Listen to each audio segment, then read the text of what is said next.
Shalom, my name is Adam, and I welcome you to the parable of the vineyard. Every day, Yahuah is waking up a remnant, a group of people who are coming out of deceptions, realizing our walk is to consist of faith and obedience to his righteous commands. Each week, we read through and examine a portion of the Torah, allowing the Spirit of the Most High to guide, teach, and open our eyes and ears to the wondrous matters out of his law.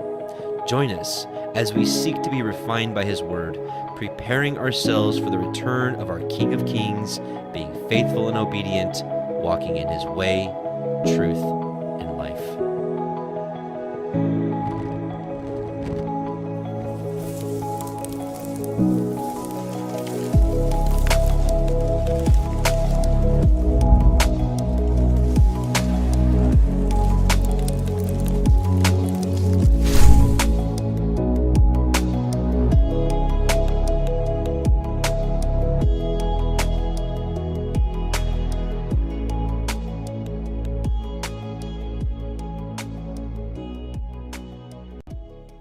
Shabbat Shalom and welcome back, brothers and sisters. Welcome to the Parable of the Vineyard YouTube Torah portion live stream, week 18, Yitro for Jethro.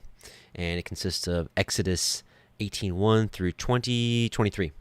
And this is actually obviously an extremely important Torah portion. This is where we get them gathering at Mount Sinai. Well, a couple things happen. Jethro comes back. Zipporah, Moshe's wife, and his children come back. But really, the highlight of this is the thundering and the quaking and the fire descending on Mount Sinai and the loud noises and the earthquake and, of course, the giving of the Ten Commandments. So quite a bit to talk about today. It's one of the reasons why I'm doing it today instead of last night. Two reasons. Last night's live stream was a little bit longer than normal, and I know this one was going to be a little bit longer than normal, so we would have gone well into the wee hours of the night. So anyways, that's why we're doing it today. So if it's a little off schedule, apologize. I know people like consistency, but again, so this is where we are today. So let's pray. And for those of you that are watching this as a recording, you're like, what are you talking about? So,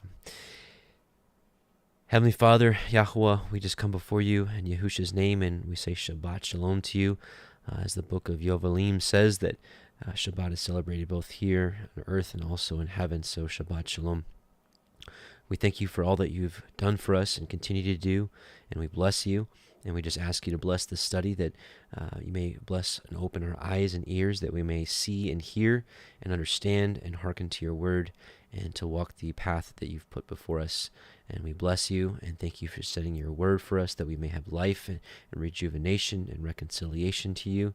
And we thank you for this rest on your Shabbat. In Yahusha's name, Amen and Amen. So a couple things just real quick. When it comes to the Torah portions especially, we know that Messiah Yahusha is our teacher, and the Ruach HaKodesh, that the Holy Spirit that he puts within us, is the reprover and the teacher. I'm just your brother studying the Word, and I invite you to study it along with me, especially the Torah, because so many of us are so new, and there's so much to learn. So if you're looking for someone that's got it all right and knows it all, it ain't me.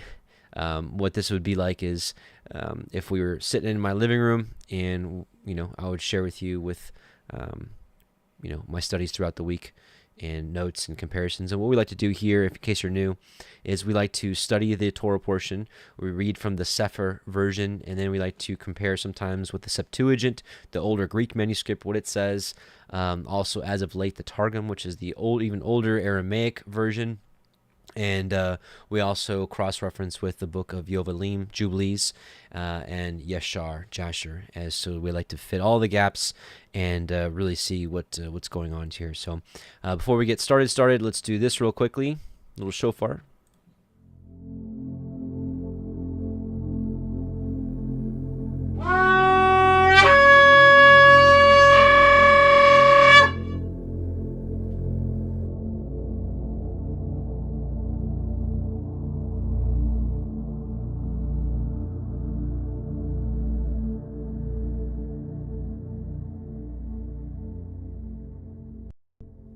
And with that, we'll get started. We're actually just going to read a small little passage from a little bit further in Exodus 31, just about the Shabbat.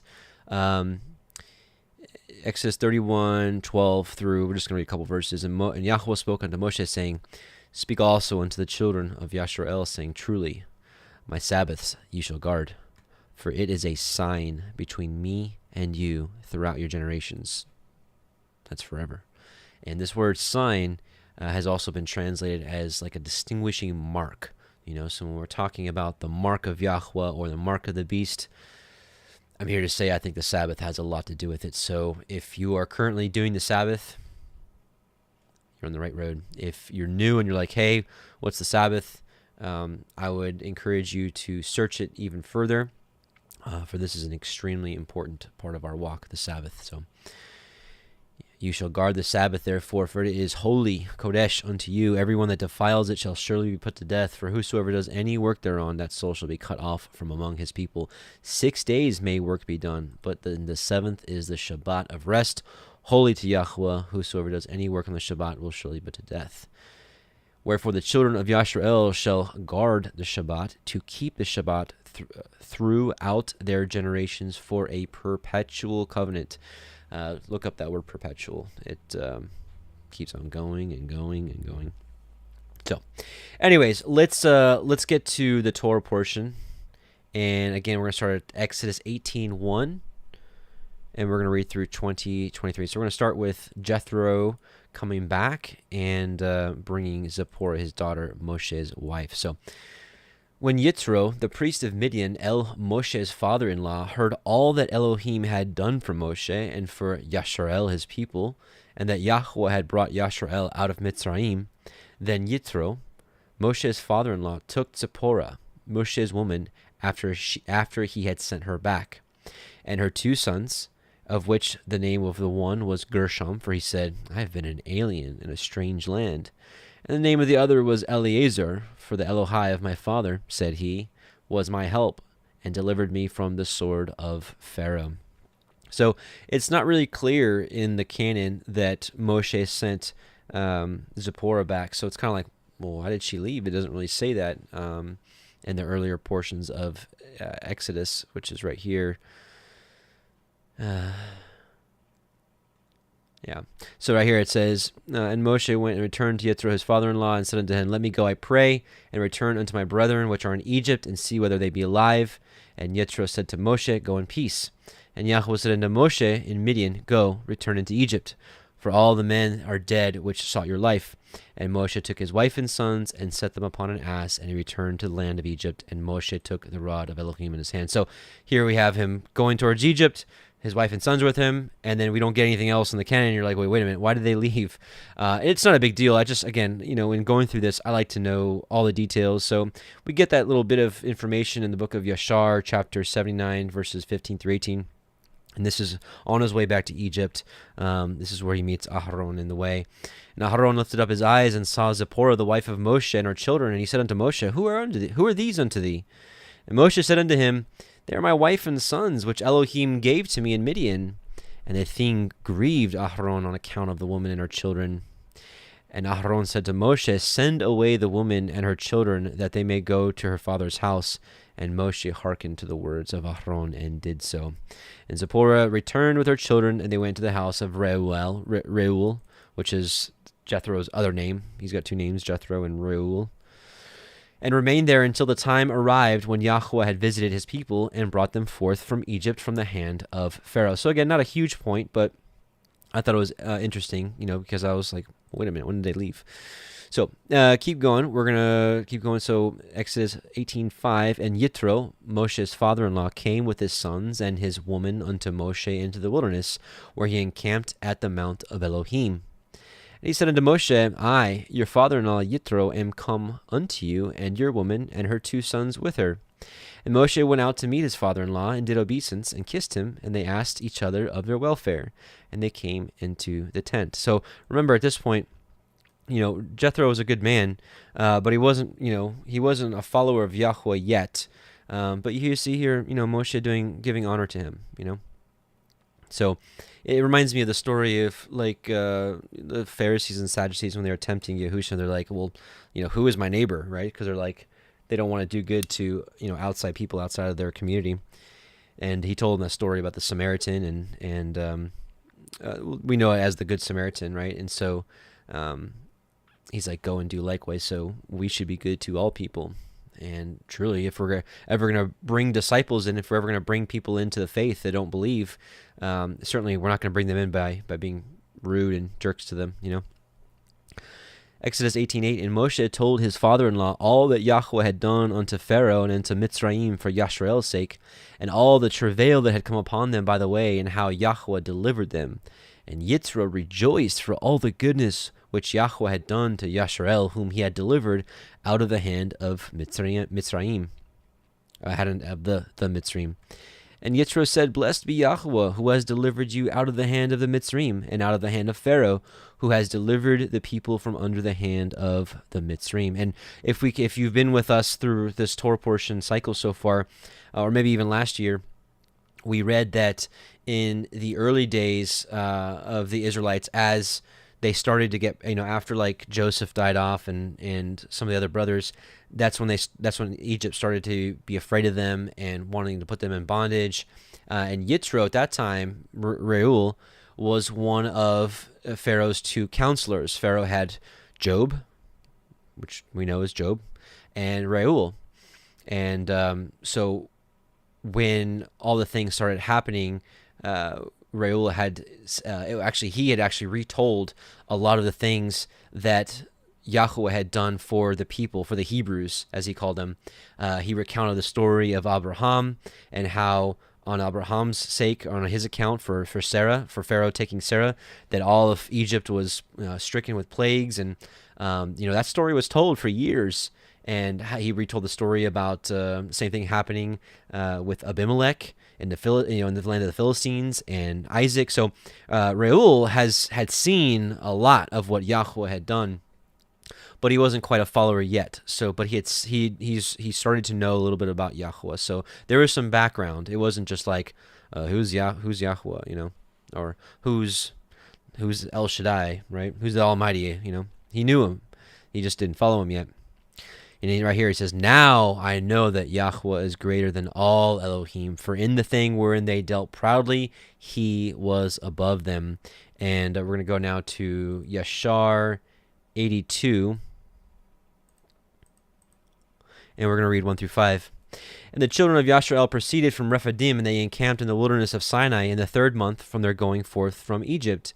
At that time came Reuel, again, Jethro, the Midianite, the father-in-law of Moshe, with Zipporah his daughter and her 2 sons, for he had heard of the wonders of Yahuah which he had done to Yashrael, that he had delivered them from the hand of Egypt. And Reuel came to Moshe to the wilderness where he was encamped, where was the mountain of Elohim. And Moshe went forth to meet his father-in-law with great honor, and all Yashrael was with him. And Reuel and his children remained amongst the Israelites for many days, and Reuel knew Yahuah from that day forward. So he knew him, right? So it's like that knowing him, like the same in the opposite sense when Yahusha comes back and he says, away from me, I never knew you. So this is saying in a positive sense that Reuel began to know him from that day forward, at least to what I understand. So keep going. So Exodus 18:12, in Yitro, Moshe's father-in-law took a burnt offering and sacrifices for Elohim. And Aharon came and all the elders of Yashrael to eat bread with Moshe's father-in-law before Elohim. And it came to pass on the morrow that Moshe sat to judge the people, and all the people stood by Moshe from morning unto evening. And when Moshe's father-in-law saw all that he did to the people, he said, what is this thing that you do to the people? Why sit you yourself alone, and all the people stand by you from morning unto evening? And Moshe said unto his father-in-law, because the people come unto me to inquire of Elohim. When they have a matter, they come unto me, and I judge between one and another, and I do make them know the statutes of Elohim and his Torah. So I thought this was really interesting, because people will say the Torah was not known. There was no law before Mount Sinai. Well, here we are, right here, right before Mount Sinai, before Moshe goes up, before the 40 days and 40 nights, and then the second 40 days and 40 nights, and the giving of the Torah. You can see it already existed, because that's exactly what he's saying right now. He's like, before he was even given, he's like, I'm teaching them this stuff. And we've seen that all throughout, especially if you look like in the book of the Testaments, the 12 patriarchs.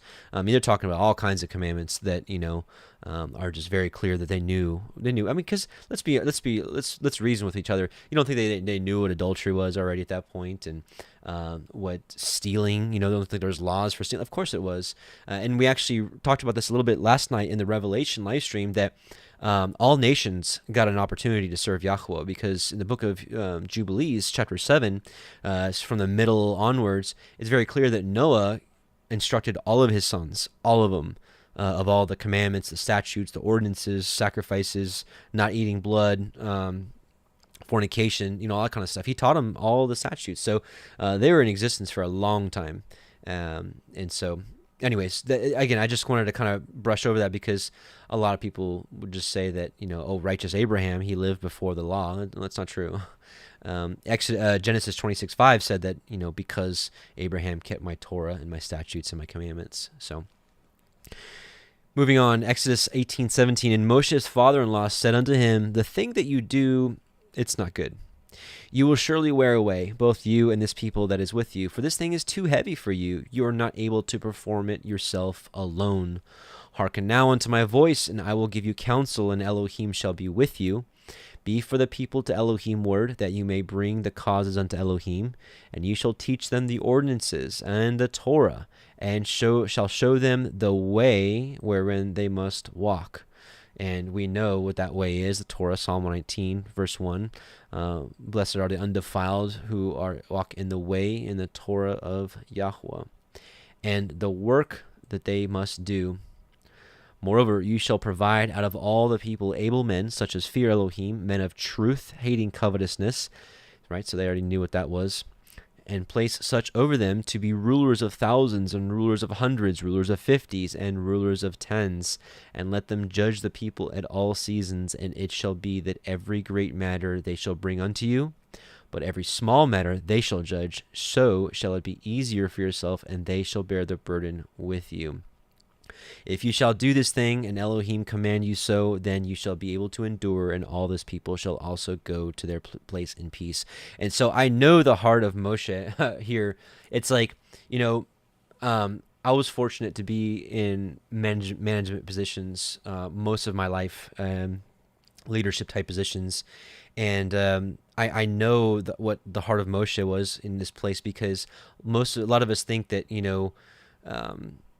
nobody's going to care as much as I do. And so that way, therefore, I've got to do it all, because if I want it done right, that means I'm going to have to do it myself. And I'm pretty sure that's probably part of the heart of Moshe here. But as Yitro is wisely telling Moshe, it just doesn't work. You get worn out. And I remember that actually early in my management career, I did get worn out, and thankfully learned to disseminate. And I should have known better, because even before that, I was in the Marine Corps, and man, you've got rank, you've got order, you've got structure, and it works. You've got one person that's over you, and then there's a person that's over 5, and then you got a person that's over 20, and a person that's over 55, and then someone that's over 500, and then of course it just keeps going up and up and up. And it works. I'm telling you, I saw it work in the military. Structure works. Leadership, the right leadership works, because unfortunately there's also bad leadership.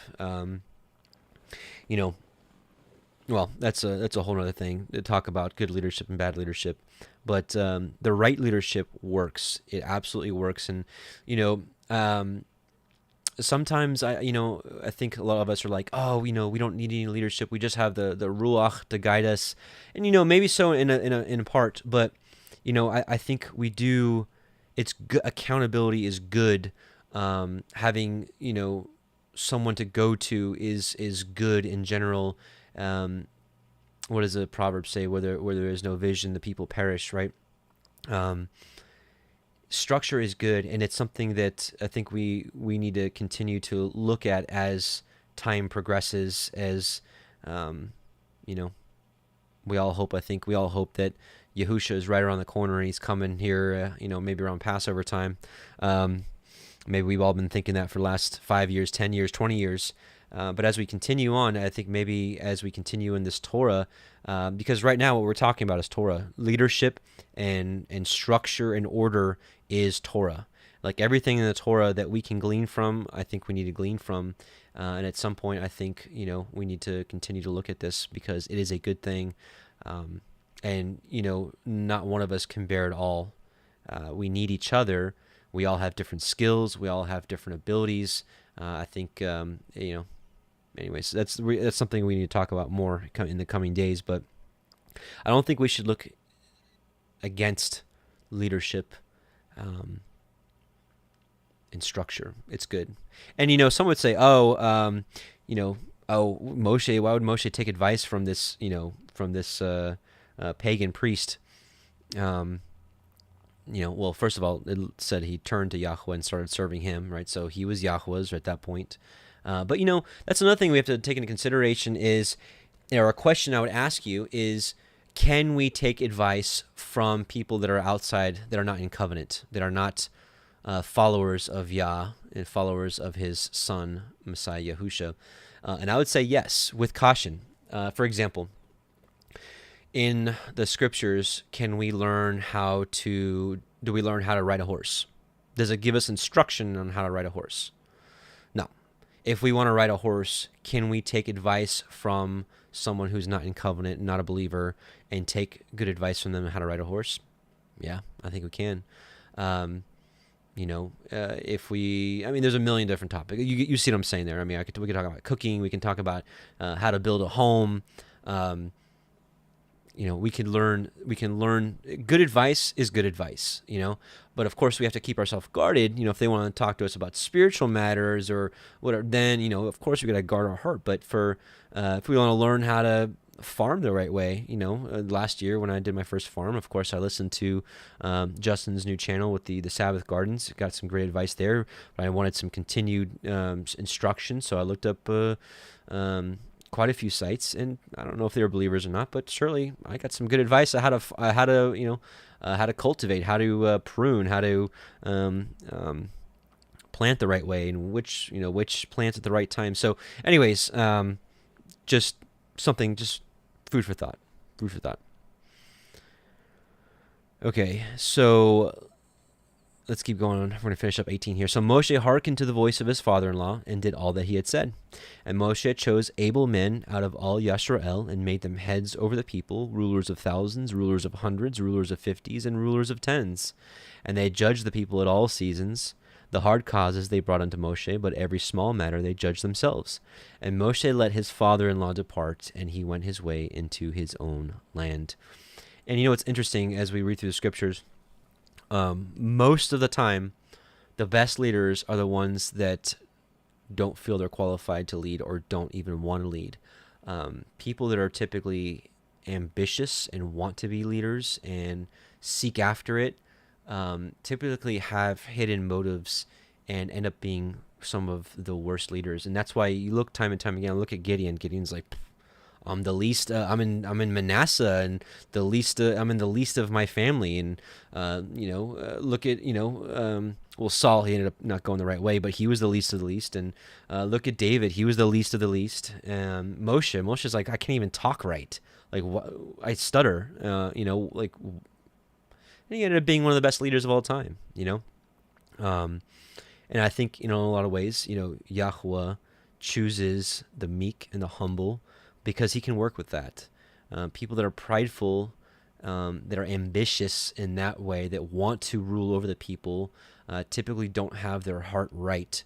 So what I'm saying is, if you think that you might be fit for leadership, I would self-evaluate and ask yourself if you're humble and meek, and if you have any ulterior motives, if you want to be leadership. Because I'm here to tell you, we don't see a whole lot of that in future context for the New Jerusalem and his army and his kingdom. You don't think he's going to have some kind of structure?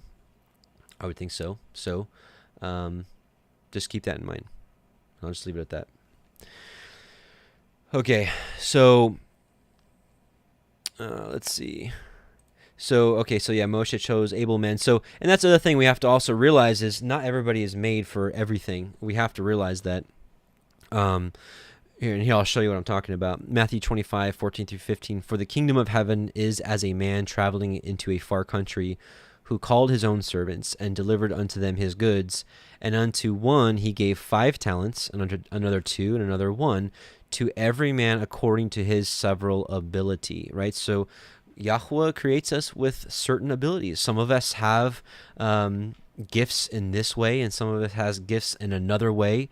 And that's why, quite frankly, I really look forward to, I don't know how much time we have left here, but someday I would love to live in a community with all you all, and we could just pitch in together. And, man, what an amazing thing that, some people would be great carpenters and they can build. Some people could, be great farmers, and some people would be great, tending to the flocks. And that's, what I'm saying, like we have different abilities and things. And so in this case, Jethro had a great ability to have better foresight than Moshe to be like, hey, we need some structure. We need some structure here. You're gonna wear out. Talking about abilities, we're gonna read the Testament of Naphtali. This copy and I think Levi were both found in the Dead Sea Scrolls collection. So we're gonna start chapter 1, verse 14. For as the potter knoweth the vessel, how much it is to contain, and bringeth clay accordingly, so also doth Yahuwah make the body after the likeness of the Spirit, and according to the capacity of the body doth he implant the Spirit. So this is just basically saying, like, different potters make different size pots and what they're going to hold and whatnot.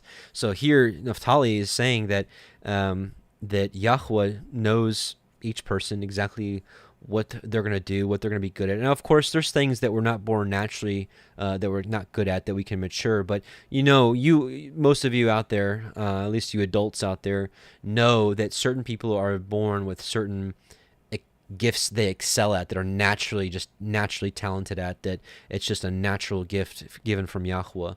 And there's other things that you're not born with naturally, and that you have to work really hard at and mature. And there's some people that are born that have to work hard at everything, and there's some people who are born that are really good at a lot of things, and that's what makes us not the same, and there's a variety of us. So anyways, keep going. And the one does not fall short of the other. So here again, he was saying is, and according to the capacity of the body doth he implant the Spirit. And the one does not fall short of the other by a third part of a hair, for by weight and measure and rule was all the creation made. So everything structured, ordered. It wasn't just chaos. He didn't just be like, oh, like, la-di-da, this and that and that and that and that. No, he and I would love to hear the story of how, look how large this earth is. Did he sit down with an art easel and like drafting papers and be like, no, I don't like that. Toss that in the trash. And like sitting down, crafting the cardinal, the bird. He's like, red. Okay, yeah, the black. Okay, I like that. Yeah, okay, that's good. Okay, cardinal. Or you know what I mean. I'm just saying, like, but here he's saying that it was. Everything in creation was very orderly, and again, that's kind of what I'm talking about here is order and structure. Chaos does not work for his people, nor does it work for his creation. So something to keep in mind. So if those of you that have local fellowships, something to look into. And as the potter knoweth the use of each vessel, what it is meet for, so also doth Yahuwah know the body, how far it will persist in goodness, and when it beginneth in evil. For there is no inclination or thought which Yahuwah knoweth not, for he created every man after his own image. For as a man's strength, so also in his work. As his eye, so also in his sleep. And actually, I was just talking to my wife about this earlier. She was telling me about how she had a rough time sleeping, and she was, anyways. But I was telling her, I was like, this is not the same. This is apples and oranges. But I was telling her, I was just thinking about my old life and sinful lifestyle, and I didn't get very good sleep. I woke up always, not always, but I woke up often like in panic attacks, and I'd wake up and be like. And go back to sleep, and like I'd have like anxious dreams, and because my eye was evil. So this is so true. As his eye, so also in his sleep. I'm just going to say praise Yah for restful sleep these days. As his soul, so also in his word, either in the Torah of Yahuwah or in the Torah of Beliar. Beliar is a name for the devil. And as there is a division between light and darkness, between seeing and hearing, so also is there a division between man, and between woman and woman. And it is not to be said that the one is like the other, in either in face or in mind. And that's true. We're all different. We all are just different in our own little unique ways.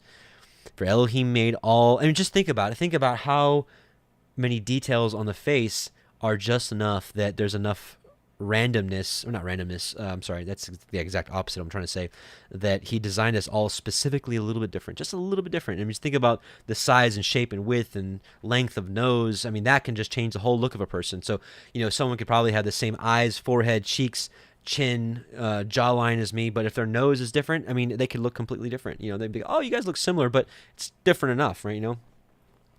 For Elohim made all things good in their order. Again, that's kind of the theme I'm talking about here, is structure, order.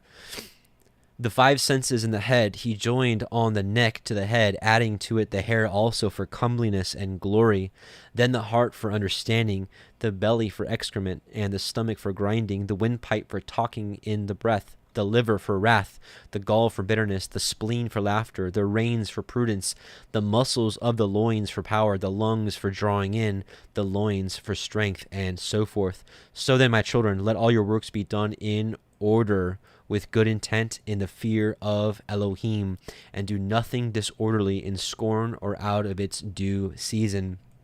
And, this is something that I have had to learn and have to continue to learn. I'm more of the creative brain side. I don't know. That's probably a really new, I don't know if that's a scientific thing or whatever, but we know some of us are like engineers, like logic brained, and like everything is like in order and whatnot. I'm not going to show you the rest of my desk right here because I got books in here and books there, and it's just, I should probably take some advice of this right here. Let all my works be done in order. I could use some more counseling in that, but it's something, we all have refinements to do in certain areas. Some of you are probably like, I've got my socks completely lined up in my drawer and every shirt is folded exactly the right way. Yeah, I'm not that way. I'm the other side, so those of you that are like that, hey, you're doing much better than me in that. I've got some work to do. So let all your works be done in order, with good intent, in the fear of Elohim, and do nothing disorderly in scorn or out of its due season. Of course, this is probably talking something a lot deeper than our desks or our clothes drawers. But I'm just giving some just kind of surface level understandings. But there's so many things that we can talk about. I mean, let's anything. If you plant a garden, it should be done in order. Your employment. I'm sure most of you do your employment in order. So just something to think about. For if thou bid the ear to hear, it cannot. So neither while you are in darkness can ye do the works of light. So, all right, everything structured, ordered, in its right place. All right, so we finished chapter 18. So there's one thing I'd like to share with you. I'm not going to play it for you, but it's a video called The Carpenter's Tools. I can't believe it's almost a year ago already. And it's called The Carpenter's Tools, Building the Father's House. I did this last year. Sister Kate sent me this last year, and I thought it was so well done that I wanted to turn into a little short video. And it's just a short video showing us the importance of all of us and how we all are unique and have our own little abilities from Yahuwah that we can all come together and, for his glory. A little bit more about leadership, Deuteronomy 1:19-18. And I spake to you at that time, saying, I am not able to bear you myself alone. So we're getting a different take on what we just read in Exodus 18. Yahuwah your Elohim hath multiplied you, and behold, ye are this day as the stars of heaven for multitude. Yahuah Elohiym of your fathers make you 1,000 times so more as you are, and bless you as he has promised you. How can I myself alone bear your cumbrance and your burden and your strife? Take you wise men and understanding and known among your tribes, and I will make them rulers over you. And ye answered me and said, the thing which thou hast spoken is good for us to do. So I took the chief of your tribes, wise men, and known, and made them heads over you, captains over thousands, and captains over hundreds, and captains over 50s, and captains over 10s, and officers among your tribes. And I charged your judges at that time, saying, hear the causes between your brethren, and judge righteously between every man and his brother, and the stranger that is with him. Ye shall not respect persons in judgment, but ye shall hear the small as well as the great. Ye shall not be afraid of the face of man, for the judgment is Elohim's. And the cause that is too hard for you, bring it unto me, and I will hear it. And I commanded you at that time all the things which ye should do. So, and again, we have to remember, Messiah Yahusha was the prophesied Messiah that was to be like Moshe. So Moshe in his time was like Messiah. Let's be honest. He was the deliverer of Yisrael. Of course, all glory goes to Yahuah, but Yahuah chose to work through this man. And so when Messiah Yahusha comes back, is he going to have structure and order? I do believe so. So let's read a little bit from the Targums. We're just going to read this first paragraph here, and we get a little more info about Jethro. And if you're new, the Aramaic Targums are the Aramaic translation of the scriptures. Some would say that they are even maybe the oldest version that we have. And Jethro, the prince of Midian, the father-in-law of Moshe, heard all that Yahuah had done for Moshe and for Yisrael his people, and that Yahuah had brought forth Yisrael from Mitzrayim. And Yitro, the father-in-law of Moshe, took Zipporah his wife, whom Moshe had sent back from him after going into Mitzrayim, and his 2 sons. The name of the one is Gershom, because he had said, I am a dweller in a strange land, which is not mine. And the name of the other Eleazar, for he had said, Elohim of my fathers was my helper, and saved me from the sword of Pharaoh. And Yitro, the father-in-law of Moshe, and the sons of Moshe, and his wife came to Moshe in the desert, and his wife came to Moshe at the desert in which he was sojourning, hard by the mountain upon which the glory of Yahuah was revealed to Moshe at the beginning. And he said to Moshe, I, thy father-in-law Yitro, have come to thee to be a proselyte. He said, I want to come and be a convert. So we don't get that in Yashar, really. It says that he followed Yahuah from that point forward. We don't get this in the normal canonical version. But apparently he came up to Moshe and was like, I'm ready to be a convert, right? I'm ready to be a proselyte. And if thou wilt not receive me on my own account, receive me for the sake of thy wife and of her 2 sons who are with her. And Moshe came forth from under the cloud of the glory to meet his father-in-law, and did obeisance, and kissed him, and made him a proselyte. So remember, all of the land of Canaan heard what happened in Egypt. We saw that with Joshua, and we sent the 2 spies into Jericho, and Rahab was like, we heard about everything that happened in Egypt and the parting of the sea, and they're like, the hearts of the inhabitants are melted. So I think Jethro, we saw earlier that Jethro did hear all these things, and so he's like, yeah, I'm ready to follow this. I'm ready to follow your Elohim.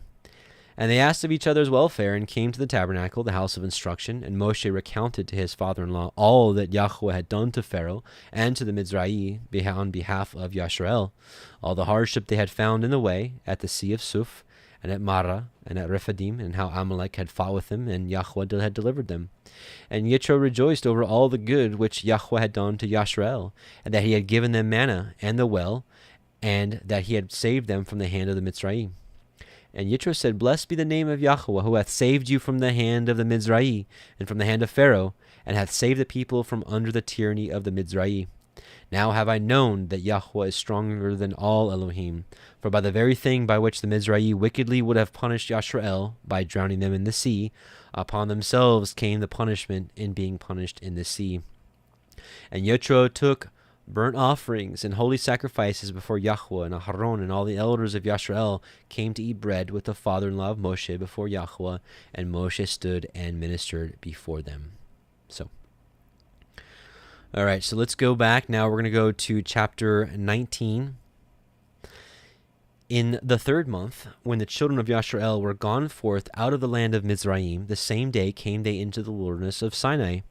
For they were departed from Rephidim, and were come to the desert of Sinai, and had pitched in the wilderness, and there Yisrael camped before the mount.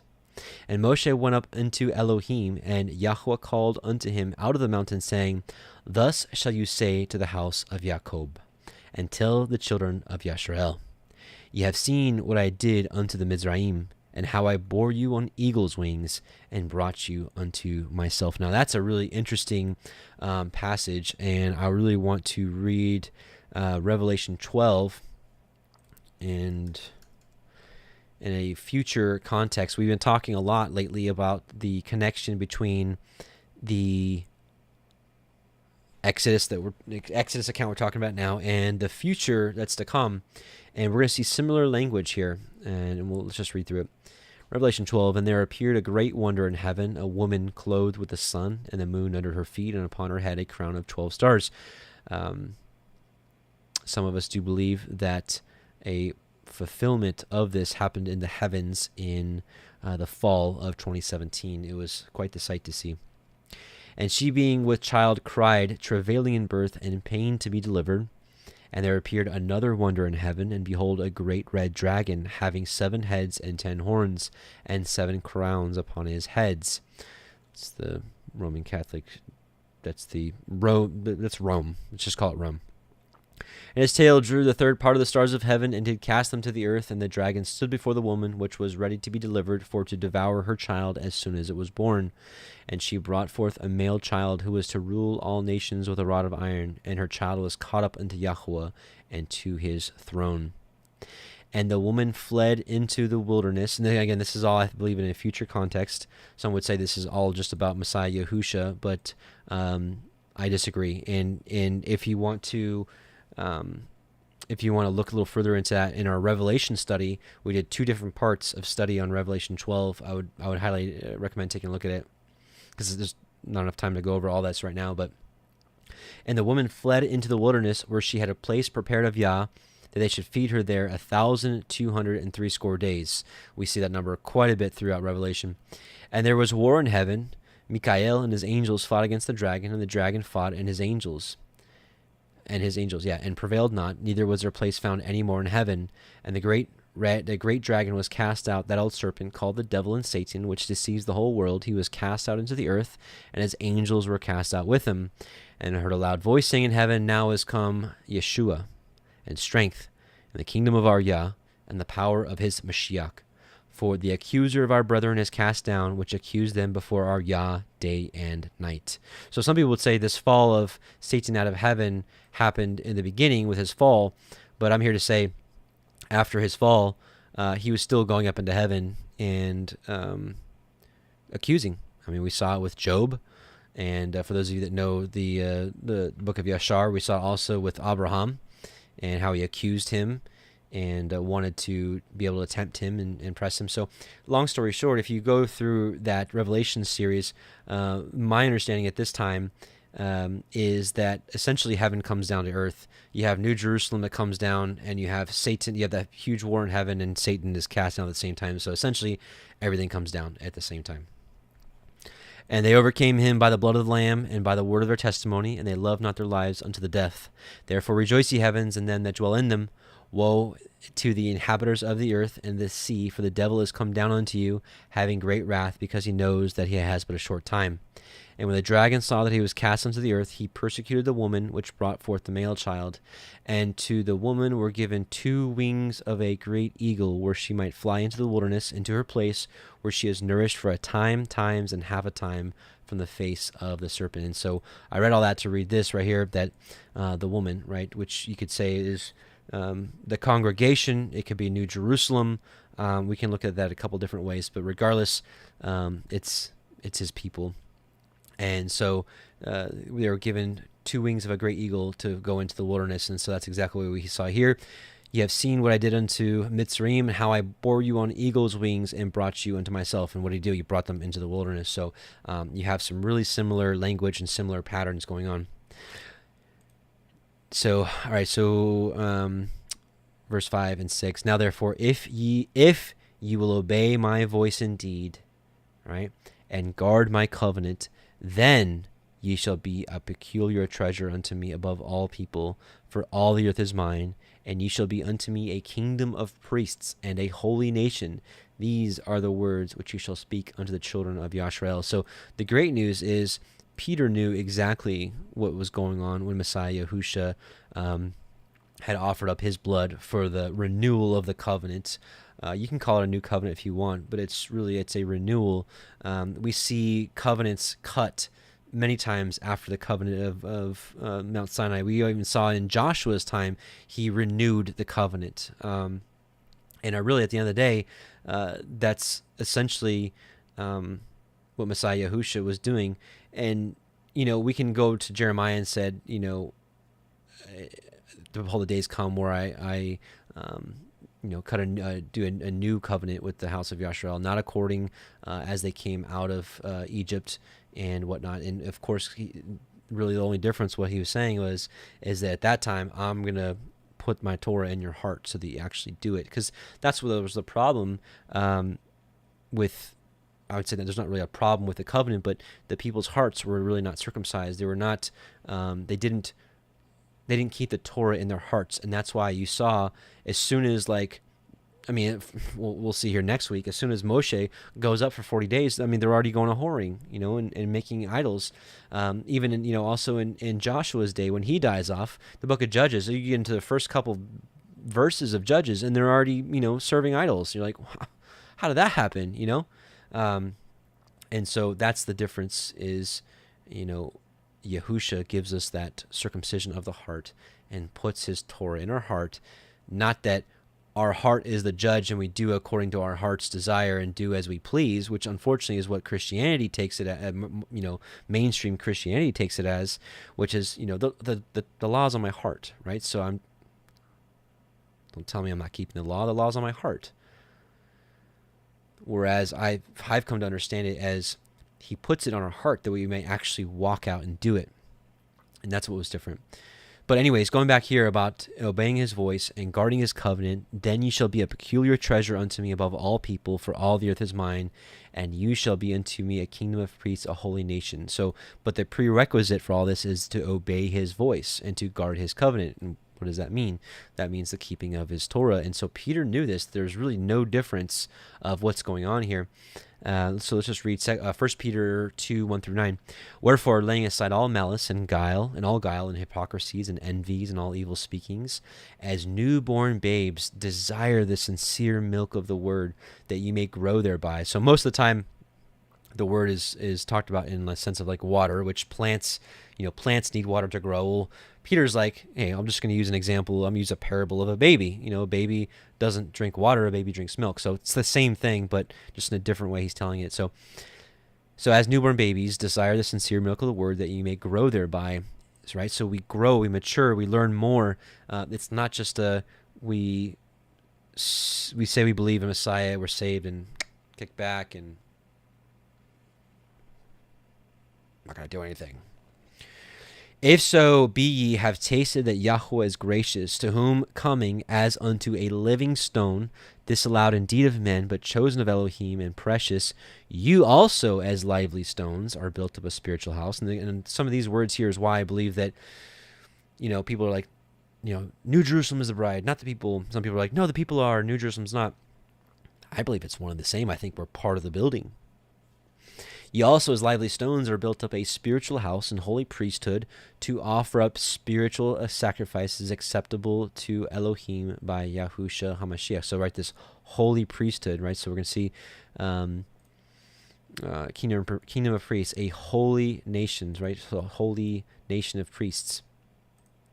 a holy priesthood to offer up spiritual sacrifices acceptable to Elohim by Yahusha HaMashiach.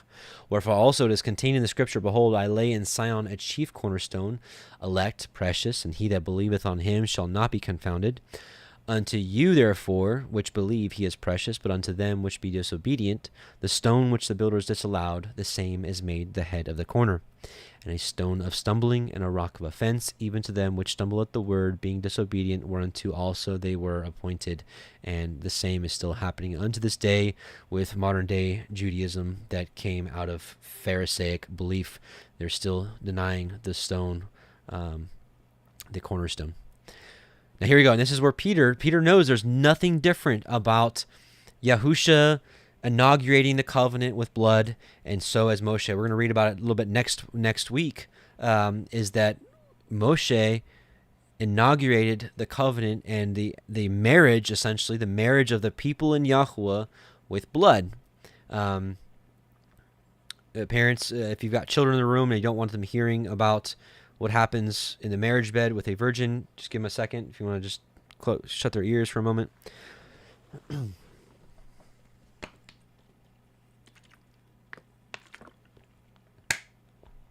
So, Yahusha inaugurated the covenant, or sanctified the covenant, with his blood, in his offering up of his blood. Same thing what we're going to read about in Exodus 24 is that when the covenant was given, Moshe took the blood and put some on the altar, then he sprinkled it on the people, right? So it's the same thing as our understanding of our marriage between a man and a woman.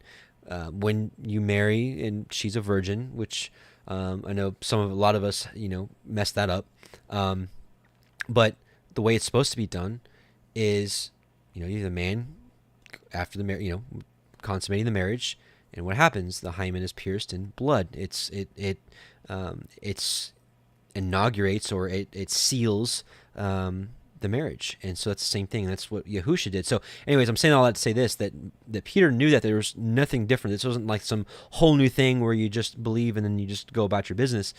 He's quoting Exodus 19:5-6 here, where he says, "But you are a chosen generation, a royal priesthood, a holy nation, a peculiar people, that you should show forth the praises of him who hath called you out of darkness into his marvelous light." And Peter here is talking in parables. And where did he learn that? He learned it from Master Yahusha, because he was like, "Why are you talking parables?" He's like, "Because it's given to some people to understand this, and to others it's not," right? And so a lot of Messiah's preaching was done using like code words like light and truth, which are definitions for the Torah. So being called out of darkness into light, and we know that the Torah is light, period.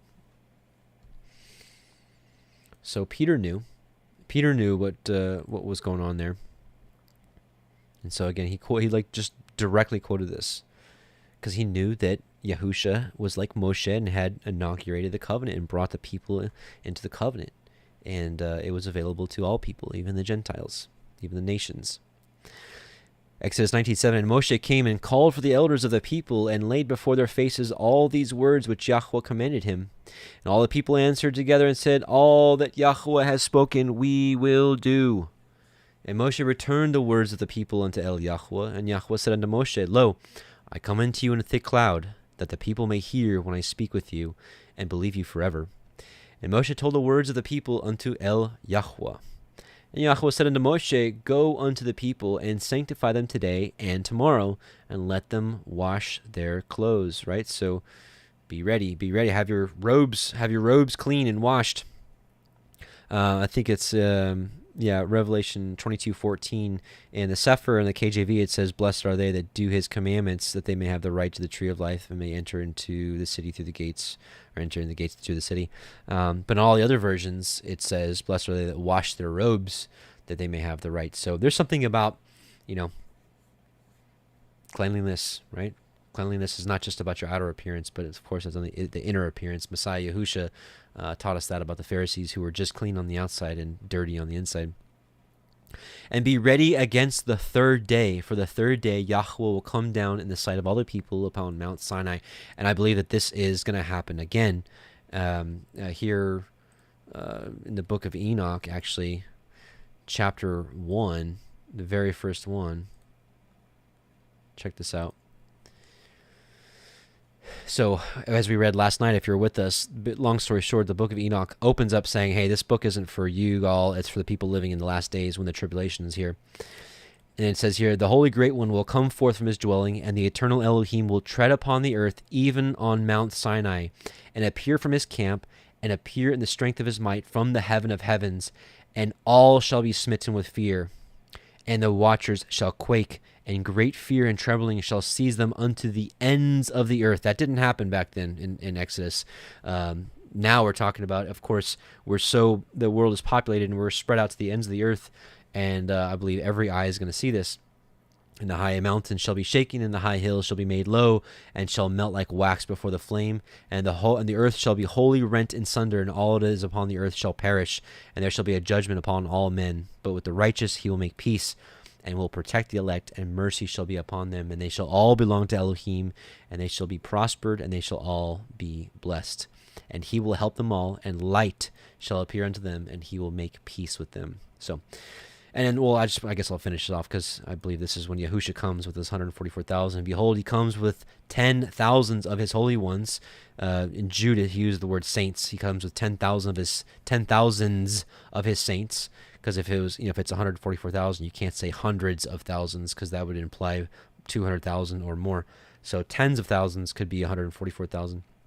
To execute judgment upon all, and to destroy all the ungodly, and to convict all flesh of all the works of their ungodliness which they have ungodly committed, and of all the hard things which the ungodly sinners have spoken against them. So anyways, point being is, I believe that this is going to happen again, and I'll show you what I mean here about the third day.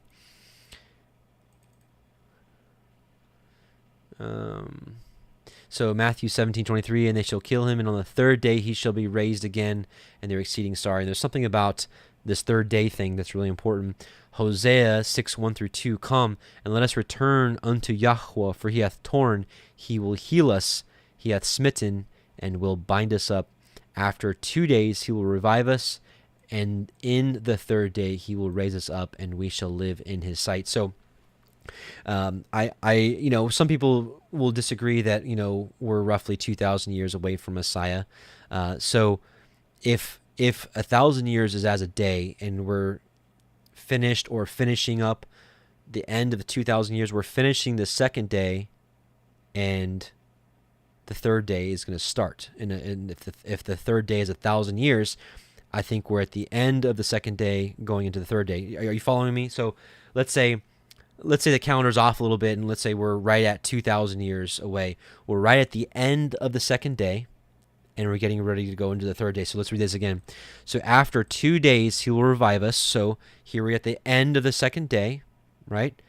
And he's reviving us. He's raising up a people to come back to his glory and to honor him the right way, not just in lip service, but in the way he's ordained us to do so. In the third day, he will raise us up, and we shall live in his sight. So, pretty interesting stuff. If you're catching what I'm putting down here.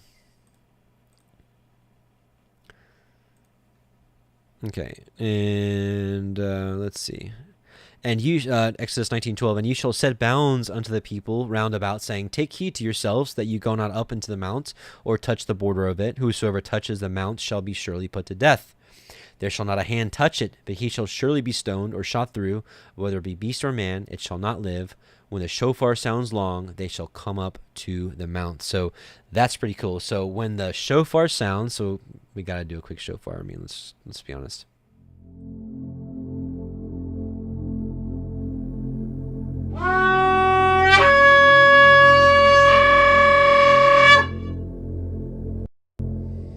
Okay, so when the shofar sounds long, they shall come up to the mount.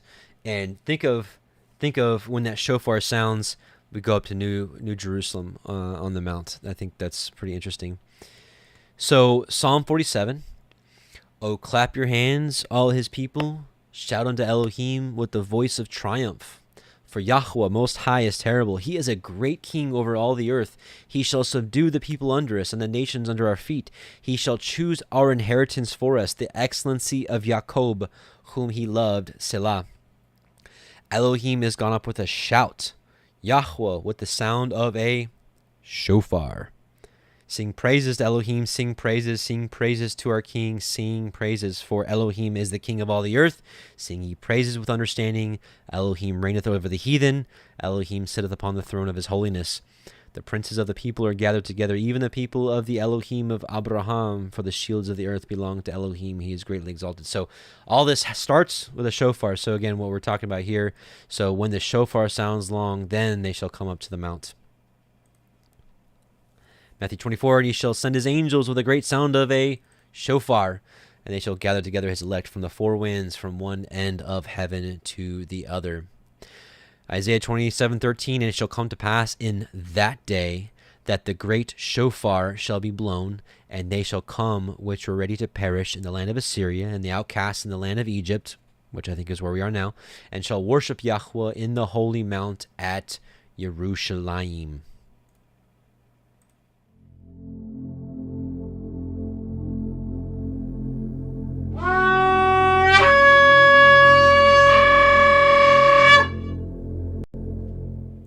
You're probably going to get tired of that one by now, by the end of this one, because we got a lot more shofars to do. Exodus 19:14, and Moshe went down from the mount unto the people and sanctified the people, and they washed their clothes. And he said unto the people, be ready against the third day, come not at your women. So nothing going on in the marriage bed. And it came to pass on the third day in the morning that there were thunders and lightnings and a thick cloud upon the mount, and the voice of the shofar exceeding loud, so that the people that was in the camp trembled. All right, I won't do it again. And Moshe brought forth the people out of the camp to meet with Elohim, and they stood at the nether part of the mount. So going back here with the thunders, lightnings, thick cloud, the voice of the trumpet or shofar loud, people trembling. Let's take a look. Here we go. And out of the Revelation 4:5, and out of the throne proceeded lightnings and thunderings and voices, and there were 7 lamps of fire burning before the throne, which are the 7 spirits of Elohim. Revelation 8:5, and the angel took the censer and filled it with the fire of the altar and cast it into the earth, and there were voices and thunderings and lightnings and an earthquake. Revelation 11:19, and the temple of Elohim was opened in heaven, and there was seen in the temple of the ark of his testament, and there were lightnings and voices and thunderings and earthquake and a great hail. Revelation 16:18, and there were voices and thunderings and lightnings, and there was a great earthquake, such as was not since there were men upon the earth, so mighty an earthquake and so great. Isaiah 29:6, you shall be visited of Yahuah Szavāt with thunder, and with earthquake, and with a great noise, and with storm, and with tempest, and the flame of a devouring fire. It says Exodus 19 all over again. And Moshe brought forth the people out of the camp to meet with Elohim, and they stood at the nether part of the mount.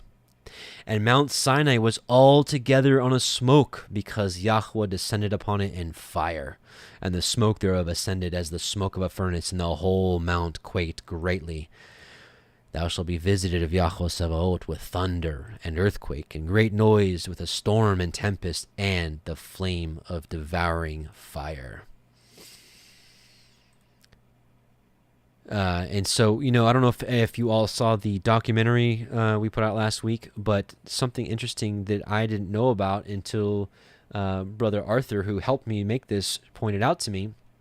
I don't know how I missed it, but the real Mount Sinai, Jabal al-Laz, well, it just so happens that out of nowhere, you have the top of this mount, everything is just charred, like something, like a ton of fire just descended upon it, right? You have this, and what's interesting is, if you go up there, we have a video we have a video in that documentary where if you go up, they actually went up here to the top of this mountain. And that's not a shadow, by the way. It looks like a shadow from a cloud. It's not. It's just completely different. All of a sudden, if you go up there and you chip away at this rock, it becomes this color. So there's a definite charring over this. So I really believe that this is the right Mount Sinai, And man, how interesting this really is. So just thought that was really cool. All right. Wait. Yeah, okay. And when the voice of the shofar sounded long and waxed louder and louder, Moshe spoke, and Elohim answered him by a voice. And Yahuah came down upon Mount Sinai on the top of the mount, and Yahuah called Moshe up to the top of the mount, and Moshe went up. And by the way, that's that site in Jabal al-Laz, at the top there, like there's like little landing place where it's just like flat. Like I don't know where it's like mountain, flat. Perfect place for Moshe to be, I guess, hanging out with the Most High. Or actually, from my understanding, he hung out with Messiah Yahusha, not yet revealed at that point. And Yahuah came down upon Mount Sinai on the top of the mount, and Yahuah called Moshe up to the top of the mount, and Moshe went up. And Yahuah said unto Moshe, Go down, charge the people, lest they break through unto El Yahuah to gaze, and many of them perish, right? He's like, go down there so they don't come take a sneak peek, and I'm going to destroy them.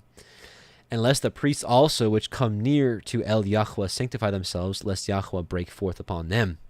And Moshe said unto El Yahuah, the people cannot come up to Mount Sinai, for you charged us, saying, Set bounds about the mount, and sanctify it.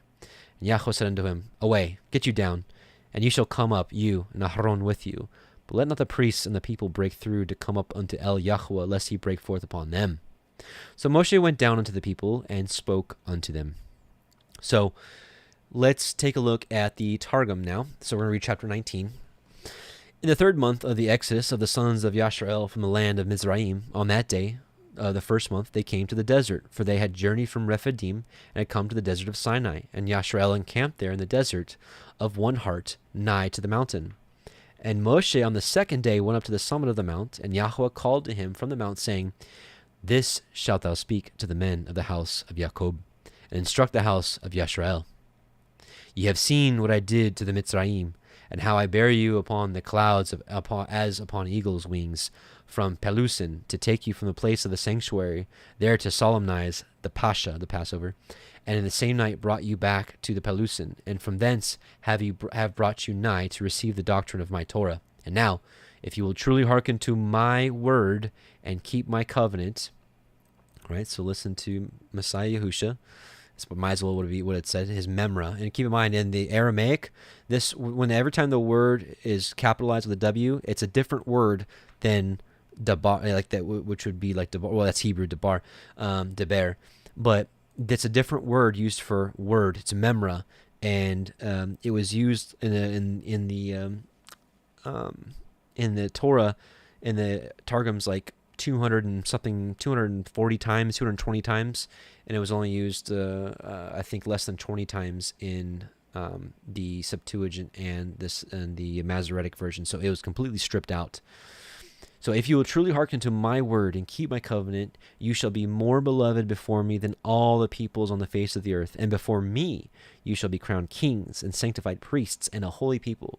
These are the words thou shalt speak to the sons of Yisrael. And isn't this interesting? We don't see, we see holy nation, a royal priesthood, but here it says specifically kings and priests. And that's something we don't really see too often until we get to the New Testament, that he has made us king, like Book of Revelation specifically, that he has made us kings and priests and a holy people. These are the words thou shalt speak unto the sons of Yisrael. And Moshe came that day and called the elders of the people, and set in order before them all these words which Yahuah had commanded. And all the people responded together and said, All that Yahuah had spoken we will do. And Moshe carried back the words of the people before Yahuah. And Yahuah said to Moshe, Behold, on the 3rd day I will reveal myself to thee in the depth of the cloud of glory, that the people may hear while I speak with you, and may believe in thee forever. And Moshe delivered the words of the people before Yahuah. And I skipped these bracket parts because this is kind of like additions. And Yahuah said to Moshe, On the 4th day go unto the people, and prepare them today and tomorrow, and let them wash their raiment, and be prepared on the 3rd day. For on the 3rd day Yahuah will reveal himself in the eyes of all the people upon Mount Sinai.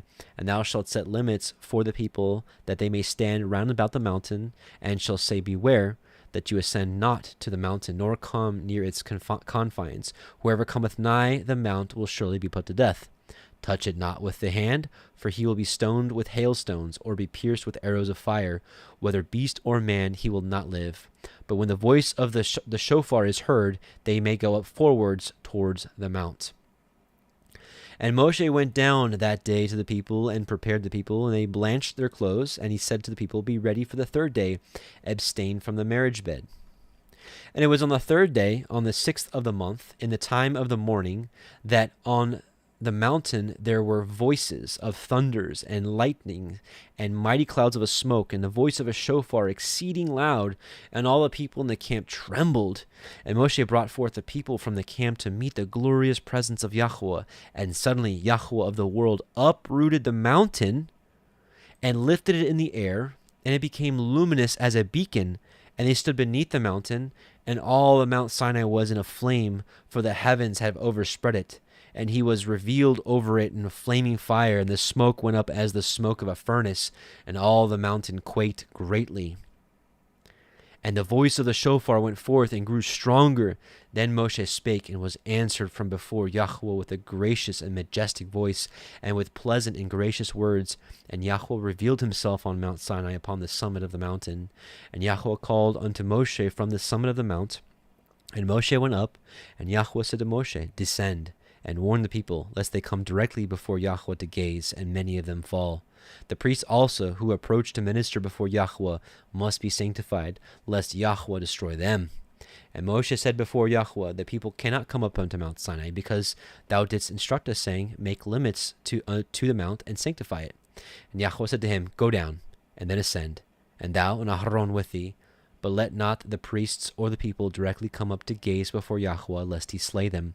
And Moshe went down from the mountain to the people, and said to them, draw nigh, and hear the Torah with 10 words. So, and that's an interesting way to say it, hear the Torah with 10 words, right? It's almost like what Messiah said, hear the Torah with 2 words, and how he said it was, all of the Torah can be summed up or hangs upon these 2 commandments. So it's like, it's like a tree that branches, that keeps branching off. It starts here and it keeps branching off, and you get more and more and more and more. So, okay, let's go back now to Exodus in the Sefer, and we're going to go at chapter 20. Give me just a moment while I'm taking a drink. I'll just go ahead and do this.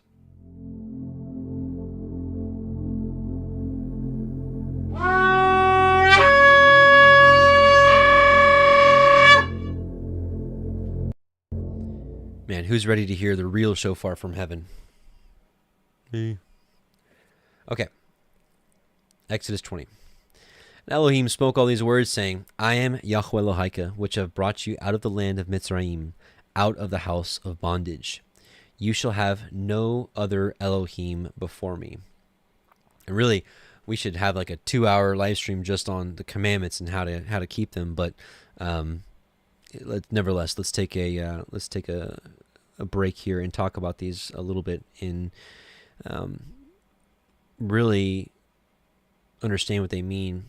And so, having gods, having other gods and other idols is those lines are kind of blurred in this day and age, because look at a concert, look at a concert. Not concert. What am I doing? Look at a concert, for example. We know that when we give praise to Yahuah, what are we supposed to do? Uplift our hands. So when people go to these concerts and they do stuff like this, what are they doing? Right? And to be like, oh, they're not really serving the other God. Well, are they giving him reverence? Right? Are they giving him praise? Yeah, they are. I should probably be careful here. This could probably get really ugly. Anyways, so what I'm saying, I guess what I'm saying is, the first and second commandment, having no other Elohim and having no idols. In today's day and age, really, those lines can kind of be blurred, because bands, musicians can be gods, idols. I think they call themselves that, rock gods and rap gods and stuff like that. So things like that, fame, so movie stars. But people can also really serve money. And I think, in a lot of sense, people have made money their God, or their belly is their God, or their addictions become their gods, or, you could also even be their idols. But it's really whatever is most important in your life could really be your God. And for some people, their wife could be their God. And that's why, Messiah Yahusha said a really hard thing for people to understand that just don't get it, which is whoever loves mother or father or children, or wife more than me is not worthy of me. Because, if you make your child more important than the Most High, you're kind of making that child kind of like your God, really. And you're like, oh no, really, at the end of the day, I think whatever is in your heart, whatever dwells in your heart with the most zeal and fervor that you think about day and night and wake up thinking about, go to sleep thinking about, I really think that is your God. And for some people, like me in my former life, when I was just living the way I wanted to in my 20s and first couple years of my 30s, money was my God. That's for sure. And because I loved everything that God would give me, I like doing all the evil things of the world that says that are good. And so therefore I served money because I wanted all the things that money got me. But now I think a lot of us have been set straight where we want to serve Elohim and we're satisfied with all that he gives us. And a lot of that is inner peace and joy, and satisfaction, a filling up of our soul that we never experienced before, at least in my case. Some of you may have lived really good lives. Some of you didn't, not all of you lived the story of the prodigal son like I did, which is, going into the world and rioting and wasting my money and doing as I pleased and, falling down and wanting to die. And so, but some of you are like, I never felt like that. So I may not be able to relate to everybody, but at the end of the day, before we really came to serve Yahuwah, did we serve other gods? Because it's not outright, serving Satan. Like Satan worship is obviously they're serving a different Elohim. Back in the day, they outright served Baal. Now people are serving Baal and don't even know it. And here, let me share with you how I understand that. So we serve a God, I serve an Elohim by keeping his commandments, right? So if you think you're serving the Most High, the Elohim of Abraham, Yitzchak, and Jacob, and you're celebrating Easter and Christmas, and you're eating your Easter ham, and you go to church on Sunday, which is Sunday's not sanctified by Yahuwah, and you're walking into a church that's a modern day high place with a steeple on top. I'm here to ask you, and I know this is a tough subject because you're like, no, my mom, she's a really great person, and I know, but really, who are they serving? They give the God of Israel lip service, but are they serving him, or are they serving other Elohim? Because even the modern day Christian church, they're an offshoot of the Roman Catholic Church. And they're the ones that changed the day of Shabbat from what we understand is the seventh day of the week now to the first day of the week, which is Sunday. And so if you're observing that as opposed to what the scriptures teach us, who you're serving the Roman Catholic Church. And the book of Revelation says that the beast, Rome, was given power by the dragon. So ultimately, if the dragon gives the beast power and you're serving him in a way that the beast has taught you to serve him, are you serving another Elohim?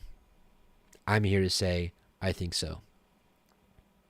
And that's why I believe Yahusha will have no mercy when he says, away from me, I never knew you, you workers of iniquity, you workers of Torahlessness. They're like, we cast out devils in your name. We did many wonderful works in your name. No mercy, because they served other gods. No, we don't need to read that. Okay, so commandment 2, you shall not make unto you any graven image or any likeness of anything that is in the heavens or above, or that is in the earth beneath, or that is in the water under the earth. You shall not bow down yourself to them, nor serve them, for I, Yahuah Elohiym, am a jealous El, visiting the iniquity of the fathers upon the children, unto the third and fourth generation of them that hate me. So again, like in so like in the Catholic Church, I mean, this is very easy to identify. It's no wonder that they took out the second commandment of idolatry, and they took the 10th commandment and split it into two. So I don't want to gaze on this too long, but just to show you, I mean, this is very obvious. But let's talk about this. What's this thing right here? We're taught in this nation to kneel before the cross. I'm here to say that I think this is a humiliation of our Messiah, because he was much more than this. He rose, because after this he rose. Quite frankly, this, to me, the beast is making a mockery, saying, haha, look what we did. And people bow down to this. People ask me quite often about, hey, Adam, I'm starting to really learn about the true way. Should I have crosses in my home? I'm no judge, but I'm here to say I think the cross is a graven image. And if you look at the history of this, I actually believe Yahusha was nailed to an upright stake. There was no cross beam here, in my opinion.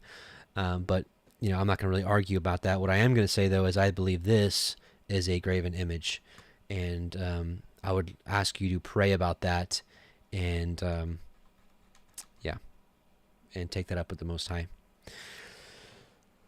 Because it doesn't matter. You're like, oh, well, I'm not serving. I'm kneeling before the cross, and the cross is in the back of the church, and we're all looking at it. But that's not who I'm serving. I'm serving Him. Well, they said, they said the same things. Even in the golden calf scenario, they're like, this is your God that brought you up out of Egypt. So what they did was they wanted to serve Yahuwah by doing it through this calf, that golden calf. And so anyways, so I don't want to go too long on that, but if you've got crosses in your home or around your neck, I would, or your earrings, I would really highly test that and ask the Most High if that is a graven image, and allow Him to guide you in that. Search the history of where the cross came from.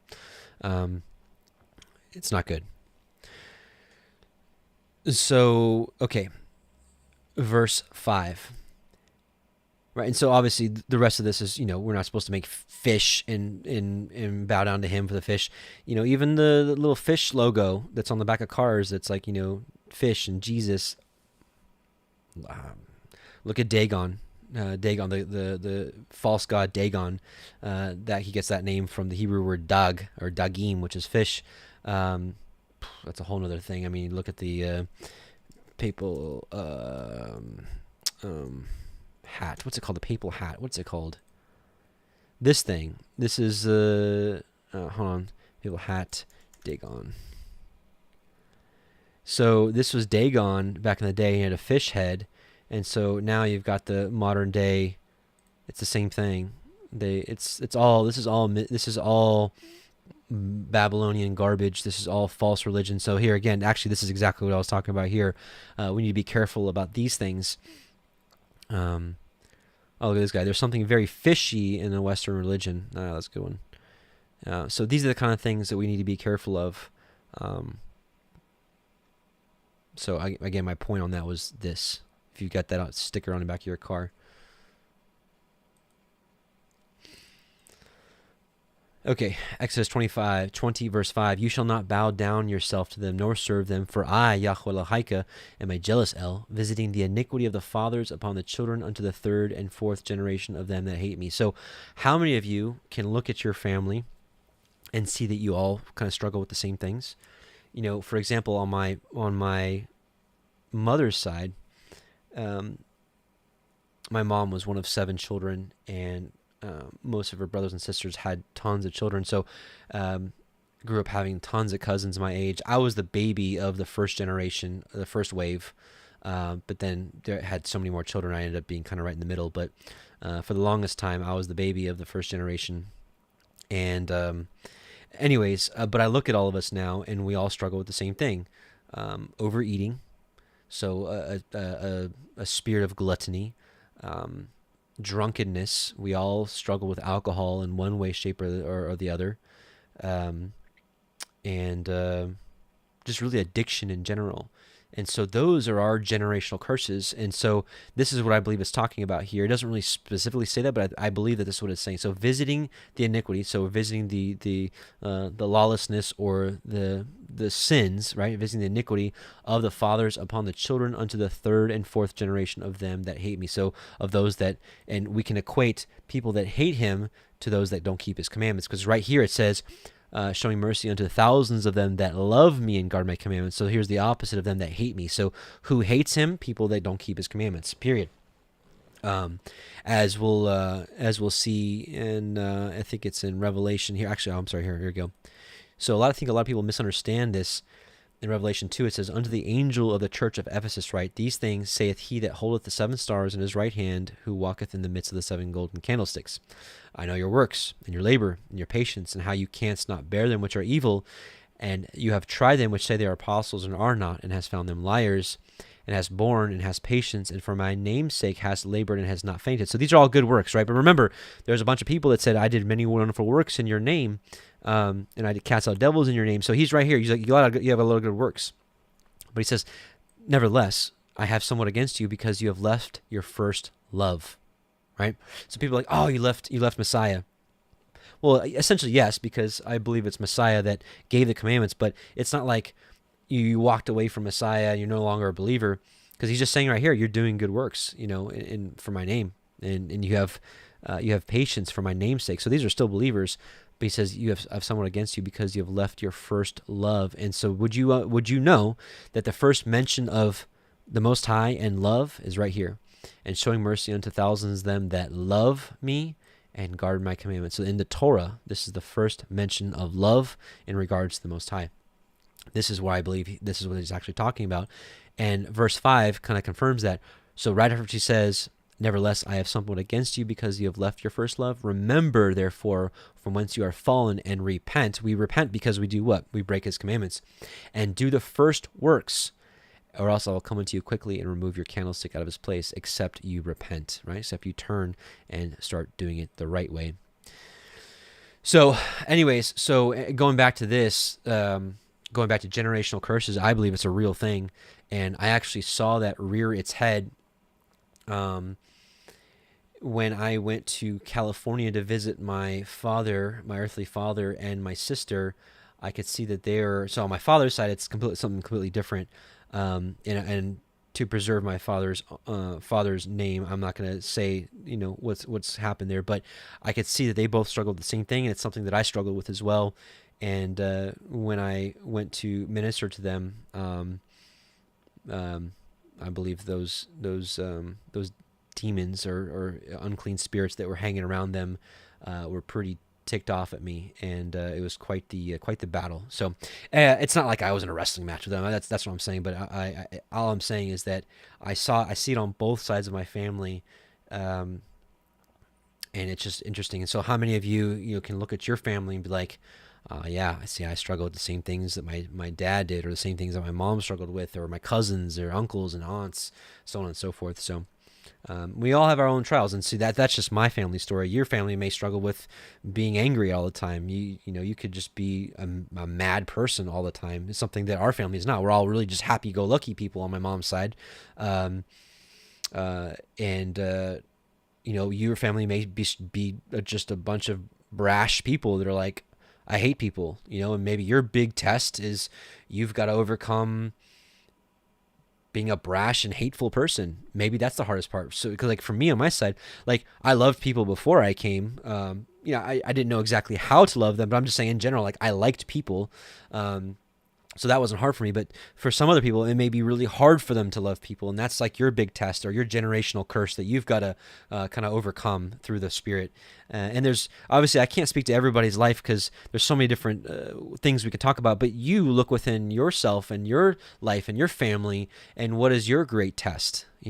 Again, for me, overeating, alcoholism, addiction, those are my big ones, and lust.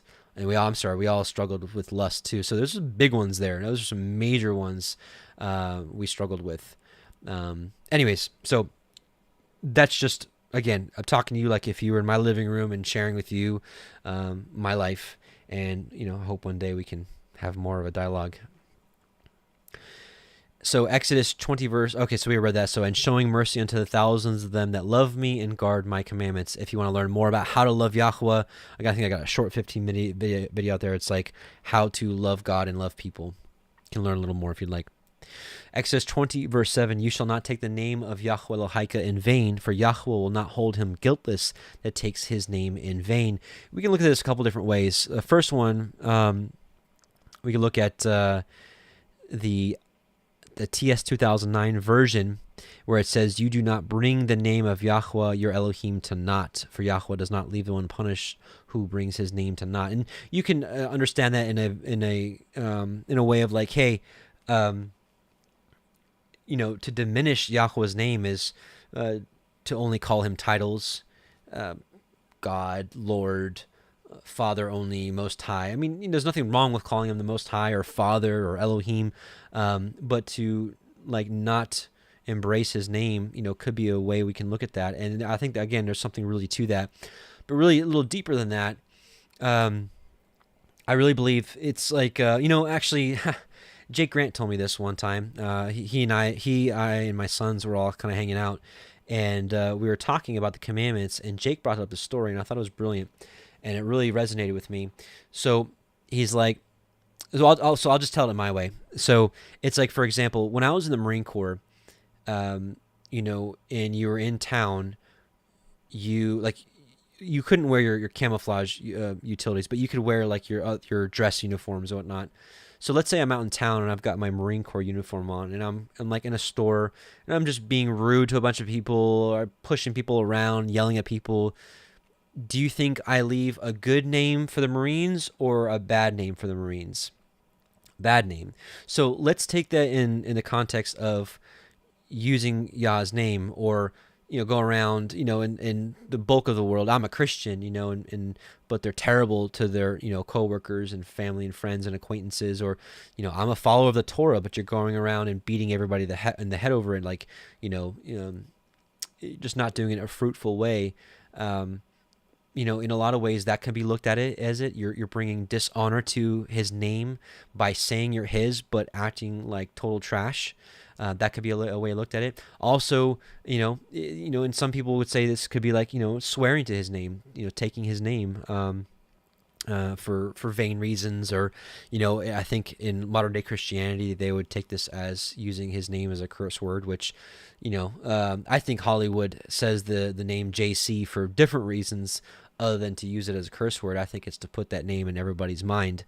I think it's a completely different concept than we all were thought that Hollywood's using it as a curse word. I think it's actually to broadcast that name through all the earth, so all the earth knows that name for when the days come where the lawless one comes in that name and does many wonderful things and converts the whole world to his heart. So that's a whole different subject. We won't go down that rabbit hole tonight or today. So a couple different ways we can look at that that commandment. And I don't think any of them are wrong, and I think we can probably glean something from all of that. There probably is one that's a little more right than the others, and that's a commandment that I'm still testing. So I'd like your feedback on this commandment. So in the comment section, if you wouldn't mind, I'd like to see a consensus of what you would pick as the best interpretation of that commandment. I'm interested for your feedback on that one. I'll be checking the comment section a little closer on this video because I'm curious what you all think. Exodus 20 verse 8 through 9. Through 10. Remember the day of Shabbat today, to keep it holy. 6 days you shall labor and do all your work, but the seventh day is the Shabbat of Yahuah Elohim. In it you shall not do any work, you nor your son, nor your daughter, nor your manservant, nor your maidservant. So in modern day context, your employees, nor your cattle, nor your stranger that is within your gates. For in 6 days Yahuwah made the heavens and the earth and the sea and all that is in them, and rested on the seventh day. Wherefore Yahuwah blessed the day of Shabbat and hallowed it. So this is like, the creation week is amazing. I love all of it. And it culminates with the Sabbath. So he gave us an example for all generations that we work 6 days and we rest on the seventh. It's super simple. there's a million different things we can talk about how to keep the Shabbat. I think I do need to make just a quick Shabbat video, like how to do Shabbat. But in general, I think the most important thing is we don't work. And I know some of you have jobs, you work 5 days, and you're like, well, what do I do like on Sunday? I think Sunday in my house is a good day for getting a lot of chores done in the house, doing a lot of errands. That's typically when I go out and shop again for the start of the week. We got a large house. We got 7 of us. So even if I prep a lot of food and get food, Friday before sundown, typically come Sunday, we need something. And a lot of and of course with children, you run out of diapers, you run out of wipies, So I'm just relating you my personal life, which may not apply to most of yours or all of yours, but just kind of going over some scenarios with you. So again, some of you are like, hey, I only work 5 days. What should I do on Sunday? Again, I think Sunday is a great day for laundry, for cleaning up the house, get it started for the first it's the first day of the week, so get it started for the week. I don't think Shabbat is the best day for cleaning. I think it's a day of rest. Again, shopping, all kinds of other stuff. And anyway, but I think the most important thing we can understand from the Shabbat is don't work, and also no buying and no selling, and which gets tricky, because I order stuff online all the time, and I'm really trying to time it a little better. So I'll buy something like Sunday so that I'll get it, maybe Wednesday or Thursday. But it's like things get held up, and then I've got somebody delivering a package to my door on Saturday, and I feel really bad. I guess there's gonna be some things we just can't help, but we shouldn't make others work on Saturday. And so like going to a restaurant, in my opinion, is not good because you're making someone work. And someone would say like, well, they're gonna work anyways. Well, I don't think we're called to add to the problem. I think we're called to be a solution to the problem. So main thing, don't work, don't buy, don't sell. And there's a million different ways that people do the Shabbat. I think the Jews have really gone into an extreme way. You can't flip a light switch. You're supposed to just lay down all day and not move. It just gets really ridiculous. But this morning was a great example. Just a really peaceful morning. We got to sleep in a little bit. Well, my wife did. And just played with the children a little bit. I'm not a big fan of TV, but on the Shabbat I do like to watch Superbook with them. Certain episodes, some of the Superbook episodes I am not cool with, but some of them are actually really good. I'm going to be honest with you, some of them are really good. So we watched a Superbook and we talked about it, and some of you, I know you're going to rebuke me for Superbook, and that's fine. But this one, the lesson was love even your enemies. It was a really good story. I actually teared up a little bit. It was really good. So we talked about it. We talked a little bit about that lesson, about how people were even mean. So hang out with the kids a little bit this morning. Let mommy sleep in a little bit. Mommy woke up. Cooked a few eggs and some hash browns. And some people are super against cooking on Shabbat. I'm not. I've got a study on that I put out on Word document last week. If you're interested in reading that, last week I put it in the comments or the description box, I think. It's called Cooking on Shabbat. So I believe it's totally okay to cook on Shabbat. Shabbat to me is a day of feasting. It's a feast day. It's not a day to fast. It's not, for me, in my opinion, it's not a day to eat cold leftovers. I think it's a day to eat the best. So my favorite meal, actually our family favorite meal, is breakfast. So we had breakfast, and afterwards, the children went outside and played a little bit, and my wife and I were just watching them from the window, chatting a little bit, hanging back, relaxing, anyways, it's a great day to sit around and read scripture, talk about the commandments. We have to also realize that, Sabbath isn't the only day to read scripture, and those kind of things. I think we should be reading scripture every day, but there's something really relaxing about just kicking back, honestly, and just reading a little bit of scripture. And I like doing it from a physical copy and not from my phone or whatnot. There's just something really neat about that. Personally, I like playing guitar on the Shabbat, and that's actually where I've wrote most of the songs that I've written so far has been on Shabbat. I feel like there's like extra inspiration on Shabbat. But we all have different hobbies. I don't think it's a day for really hard work. So I don't think it's a day to be out in the garden, those kind of things. We could really, go really deep into this. But really, it's a day. It's also, if you have some fellowship locally, it is a holy convocation. It's a day of assembly. And right now, locally, we're getting together every other week. And hopefully maybe one day in the future when we have a permanent location, we might go every week. But there is something special about getting together with people, and just it doesn't have to be anything fancy. I mean, what we do is really simple. We get together, we socialize for about 30 minutes, let all the people that are late get there late. It never fails, but that's okay. Like, it just happens. It's Shabbat. Take your time, right? So usually about 30 to 45 minutes in, then we'll pray, we'll eat some food, and then as people start finishing their meals, we get into the Torah portion, and we do it in a midrash style, which is where we all take turns reading, and people ask questions, people have comments or personal stories that can relate to what's related in the Torah portion. It's really fun. It's like 3 or 4 hours of just kind of going around round table kind of session and just talking about the Torah portion that week. And after that's over, it's just more social hour, and people start going home. A lot of fun. So anyways, so again, we can talk more and more about what we can and can't do on Shabbat, and you're going to get, you talk to 20 different people about what they do on Shabbat, you'll get 20 different answers.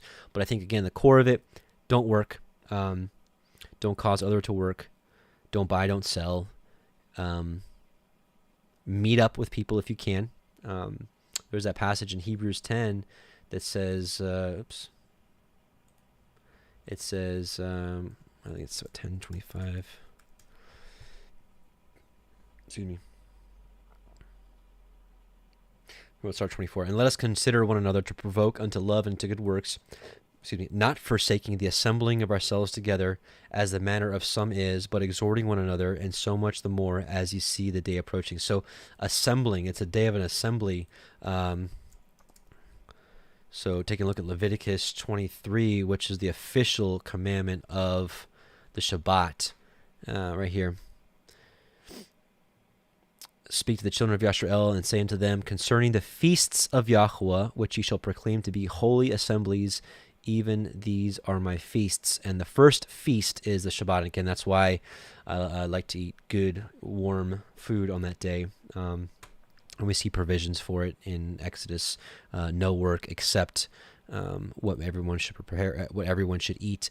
We actually see that in Jubilees 50, which Jubilees 50 has some pretty controversial stuff in it, but nevertheless it says, you shall do no work whatsoever on the Sabbath day, save, so the word save means except what you have prepared for yourself on the 6th day, so as to eat and drink and rest and to keep the Shabbat from all work on that day. So if there wasn't anything to do with the food, they wouldn't have to say except or save what you have prepared. And in those days, preparing the food was like, the day of Shabbat's not the day to go out to your field, gather the wheat, and crush it up. You should have already gathered it, crushed it up, and had it ready so that you can bake it that morning. Same thing we saw last week with, the manna. You're going to gather all the manna on the 6th day, and he says, bake what you will bake today, and seethe what you will seethe. Leave the rest up in the morning. Rest up to the morning. And in my opinion, it was left up in the morning to cook that morning. So anyways, I don't want to get too deep into that. I know that this is a pretty contentious subject. I just like to share where I'm at with it. So, and remember, so accept what you have prepared for yourselves on the 6th day, so as to eat and drink and rest. So again, the Sabbath is not a day to go out and kill a deer and strip it. That should have already been done on the prep day. And that meat could have been left up for the morning to cook for the Shabbat. So it's a nice warm, so you don't have cold, like who likes to eat like cold meat? They didn't have refrigerators back then. They didn't have microwaves. So I don't believe that Yahuwah called them to eat cold, leftover food. That's just wasn't how it was done.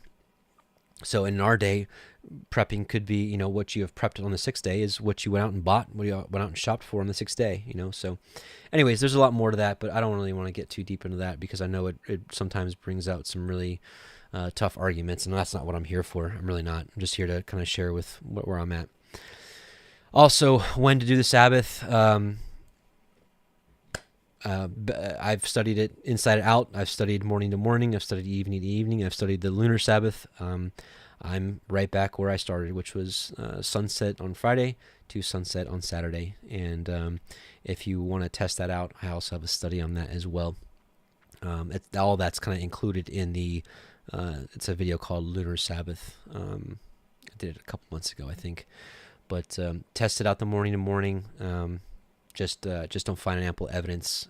I know there's some passages that make it seem like it could allude to that, but it was not enough to sway me with some of the things that are just very clear for me.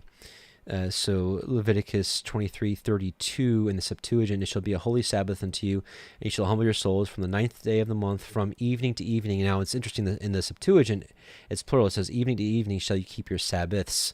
And so, it's kind of interesting that, Passover is celebrated from evening to evening, and Day of Atonement is evening to evening.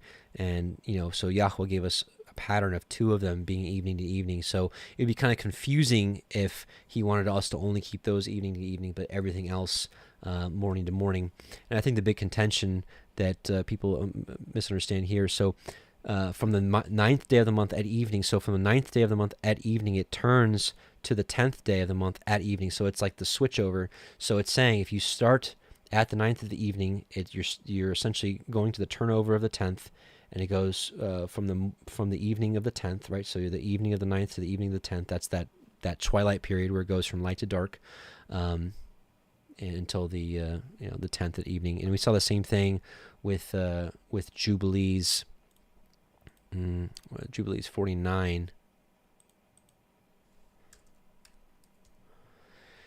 It says right here. So it says, remember the commandment which Yahuwah commanded thee concerning the Passover, that thou should celebrate it in its season on the 14th of the first month, that thou should kill it before it is evening, and that they should eat it by night on the evening of the 15th from the time of the setting of the sun. So this is telling you right here that the changeover from the dates, from the night of the 14th, from the evening of the 14th to the night of the 15th, happened at evening. So happening at nighttime. So enough about that as well.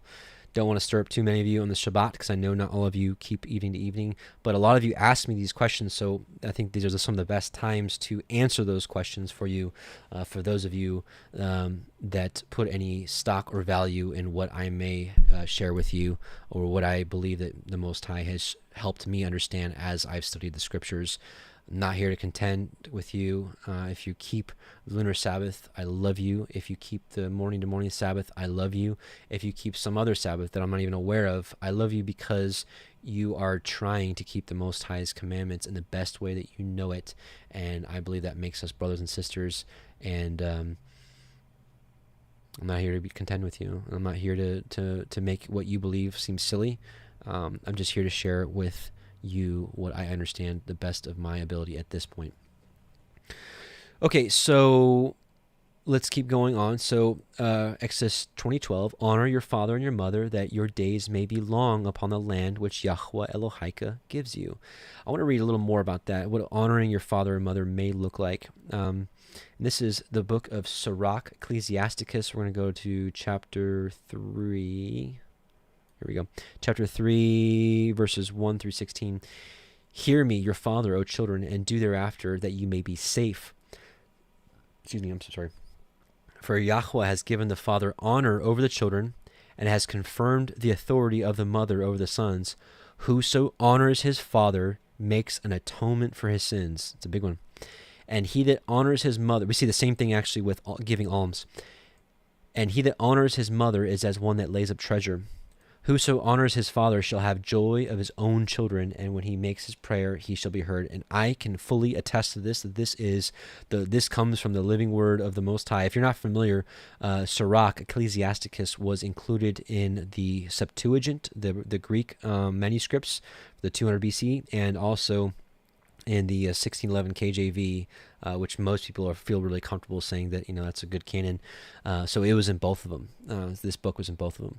And anyways, so I can tell you right now, as I started coming back to the commandments, I kind of let my relationship with my earthly father go for many different reasons. And I'm going to preserve his honor by not saying what he's done or whatnot. So all I'm going to say is our relationship kind of just fell apart, and we didn't talk for the longest time. But as I started coming back and started to try to make a relationship with him and try to honor him in any little way I could, it wasn't much, because he kept pushing me away, there wasn't much. But I can tell you, even my attempts to do it, to honor him, I started finding more joy in my children. It was like a light switch just flicked on, and I started having more joy in my children. So I can tell you, I'm here to tell you that not all of us grew up with great parents that did all the right things, or some of them abused, some of them were alcoholics, some of them I've heard of all kinds of things, sexual abuse and all kinds of things. I'm here to tell you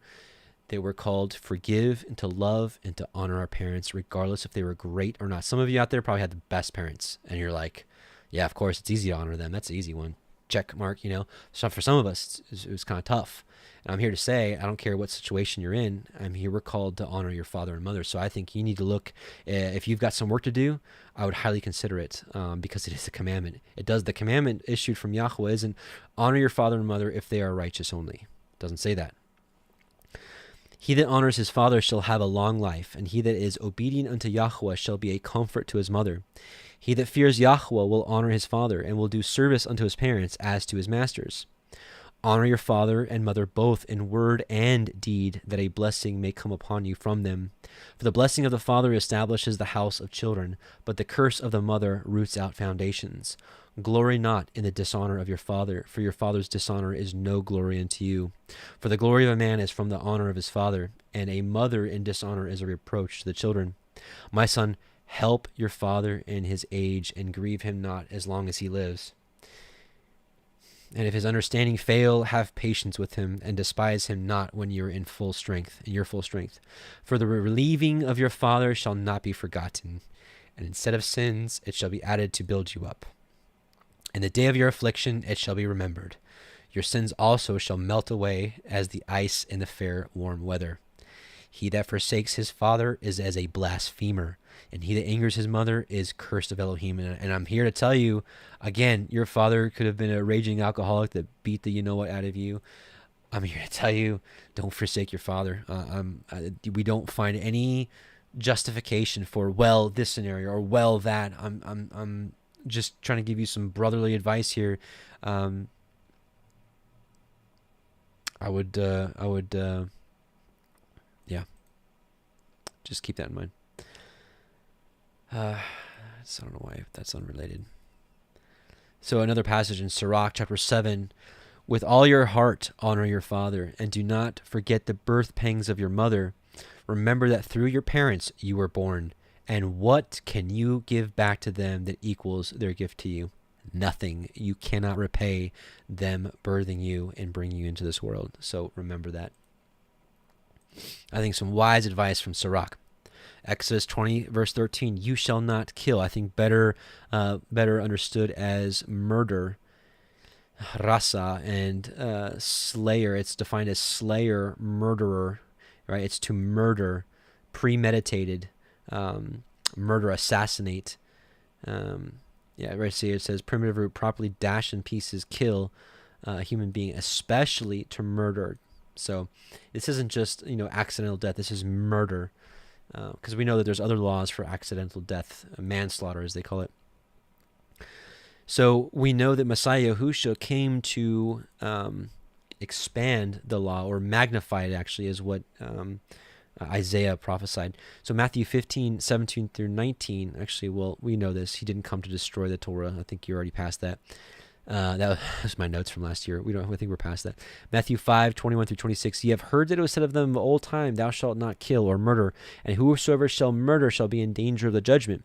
But I say unto you that whosoever is angry with his brother without a cause shall be in danger of the judgment.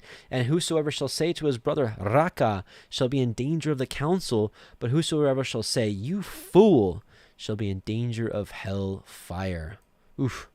Therefore, if thou bring thy gift to the altar, and there rememberest that thy brother hath aught against you, leave there your gift before the altar, and go your way, and first be reconciled to your brother, and then come and offer thy gift.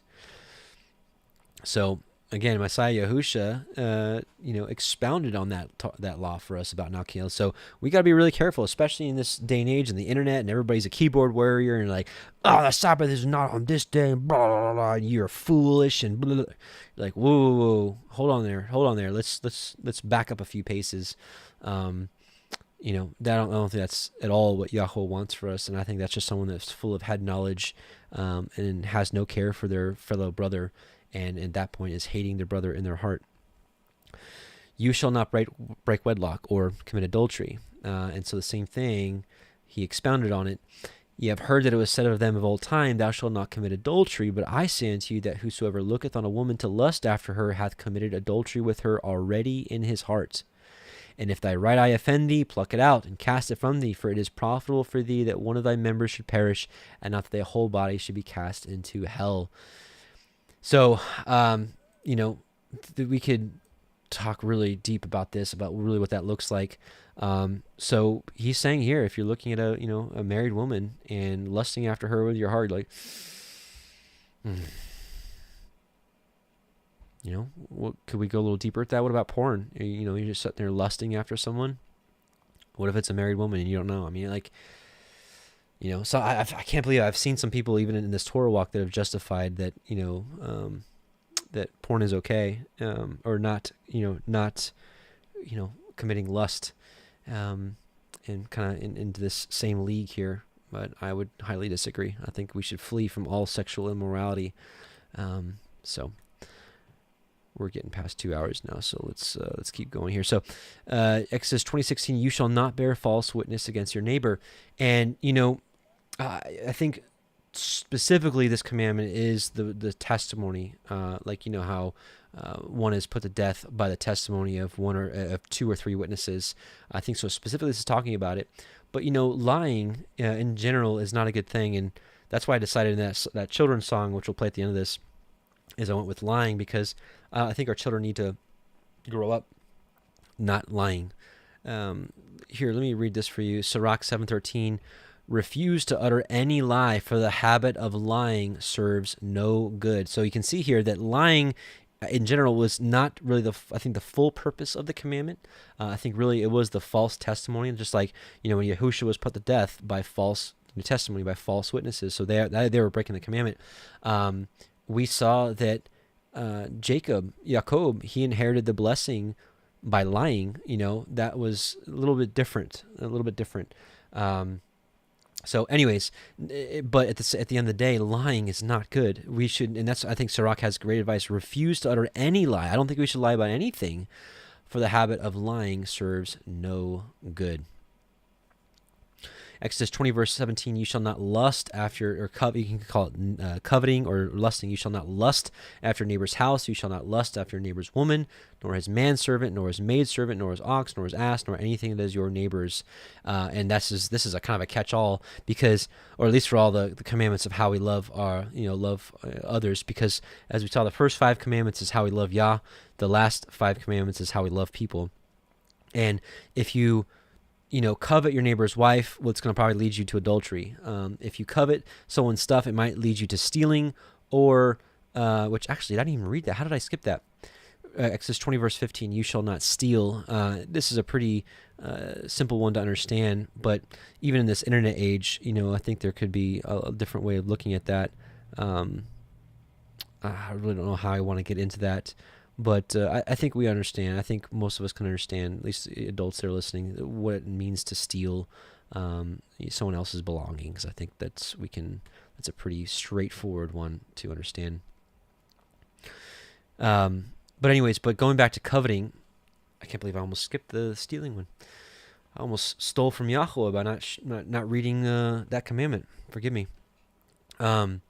So this coveting one can lead you to stealing somebody's stuff. It can lead you to killing somebody. If you're lusting after his stuff and you want it, you could either steal it from him or you can kill him and steal it, like Ahab did when he wanted the vineyard, or Jezebel did it, But, that was coveting. He coveted Ahab.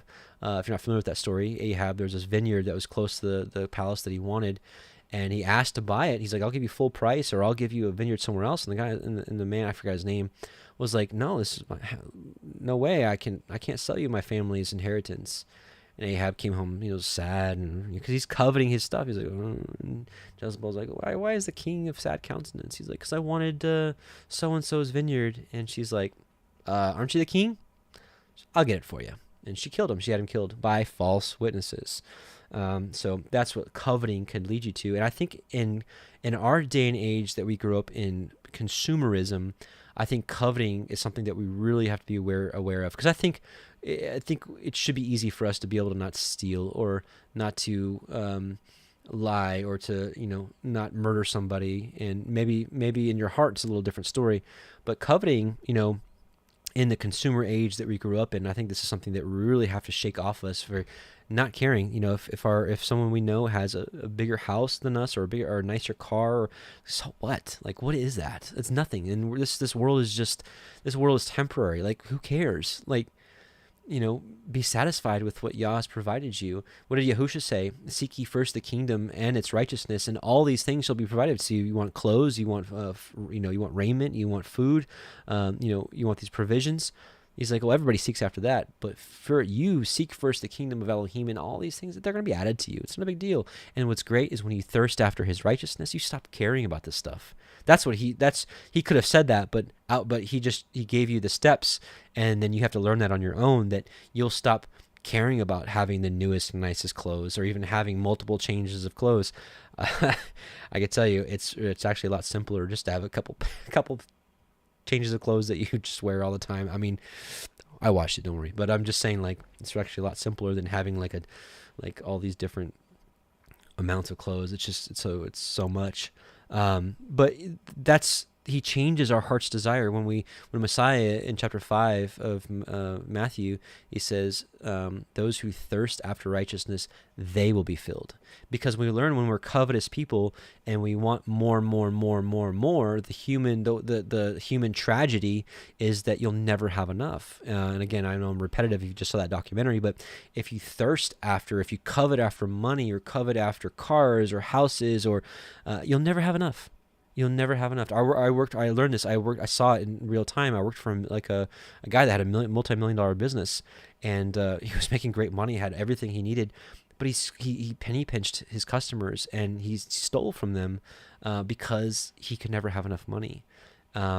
Whereas he should have been satisfied. But because money was his god, or he coveted it, it led him to, to destruction.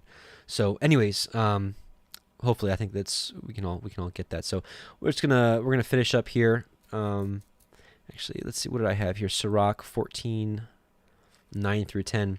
A covetous man's eye is not satisfied with his portion. Okay, so that's exactly what I was talking about. A covetous eyes man is not satisfied with his portion. He could be a billionaire, not satisfied, right? So why do you think all these billionaires that run this world are not satisfied and want to kill you? Because they're not satisfied, because the money's not satisfying what they hoped it would. And the iniquity of the wicked drieth up his soul. A wicked eye envieth his bread, and he is a niggard at his table. This isn't what you think it means. This just means a stingy person is a stingy person at his table. I forgot that was in there. Sorry. Okay, so let's just finish this up, and we're going to be done with this Torah portion. And all the people saw the thunderings and the lightnings and the noise of the shofar and the mountain smoking. And when the people saw it, they were moved and stood afar off. And they said unto Moshe, speak with us, and we will hear. But let not Elohim speak with us, lest we die. And Moshe said unto the people, fear not, for Elohim is come to prove you, that his fear may be before your faces, and that you sin not. And the people stood afar off, and Moshe drew near unto the thick darkness where Elohim was. And Yahuwah said unto Moshe, thus you shall say unto the children of Yisrael, ye have seen that I have talked with you from heaven.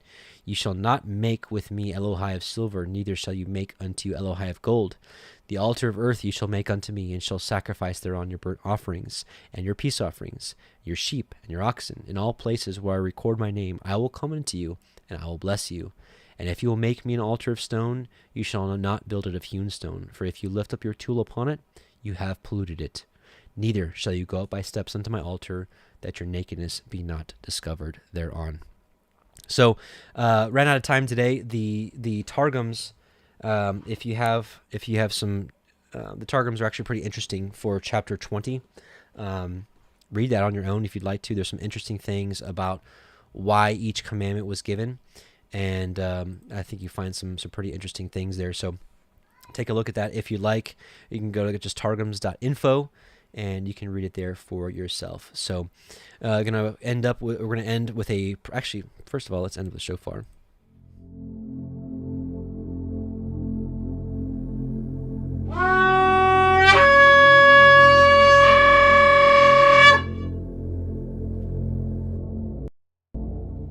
So let's bow our hearts in prayer and thank Yahuah for this time.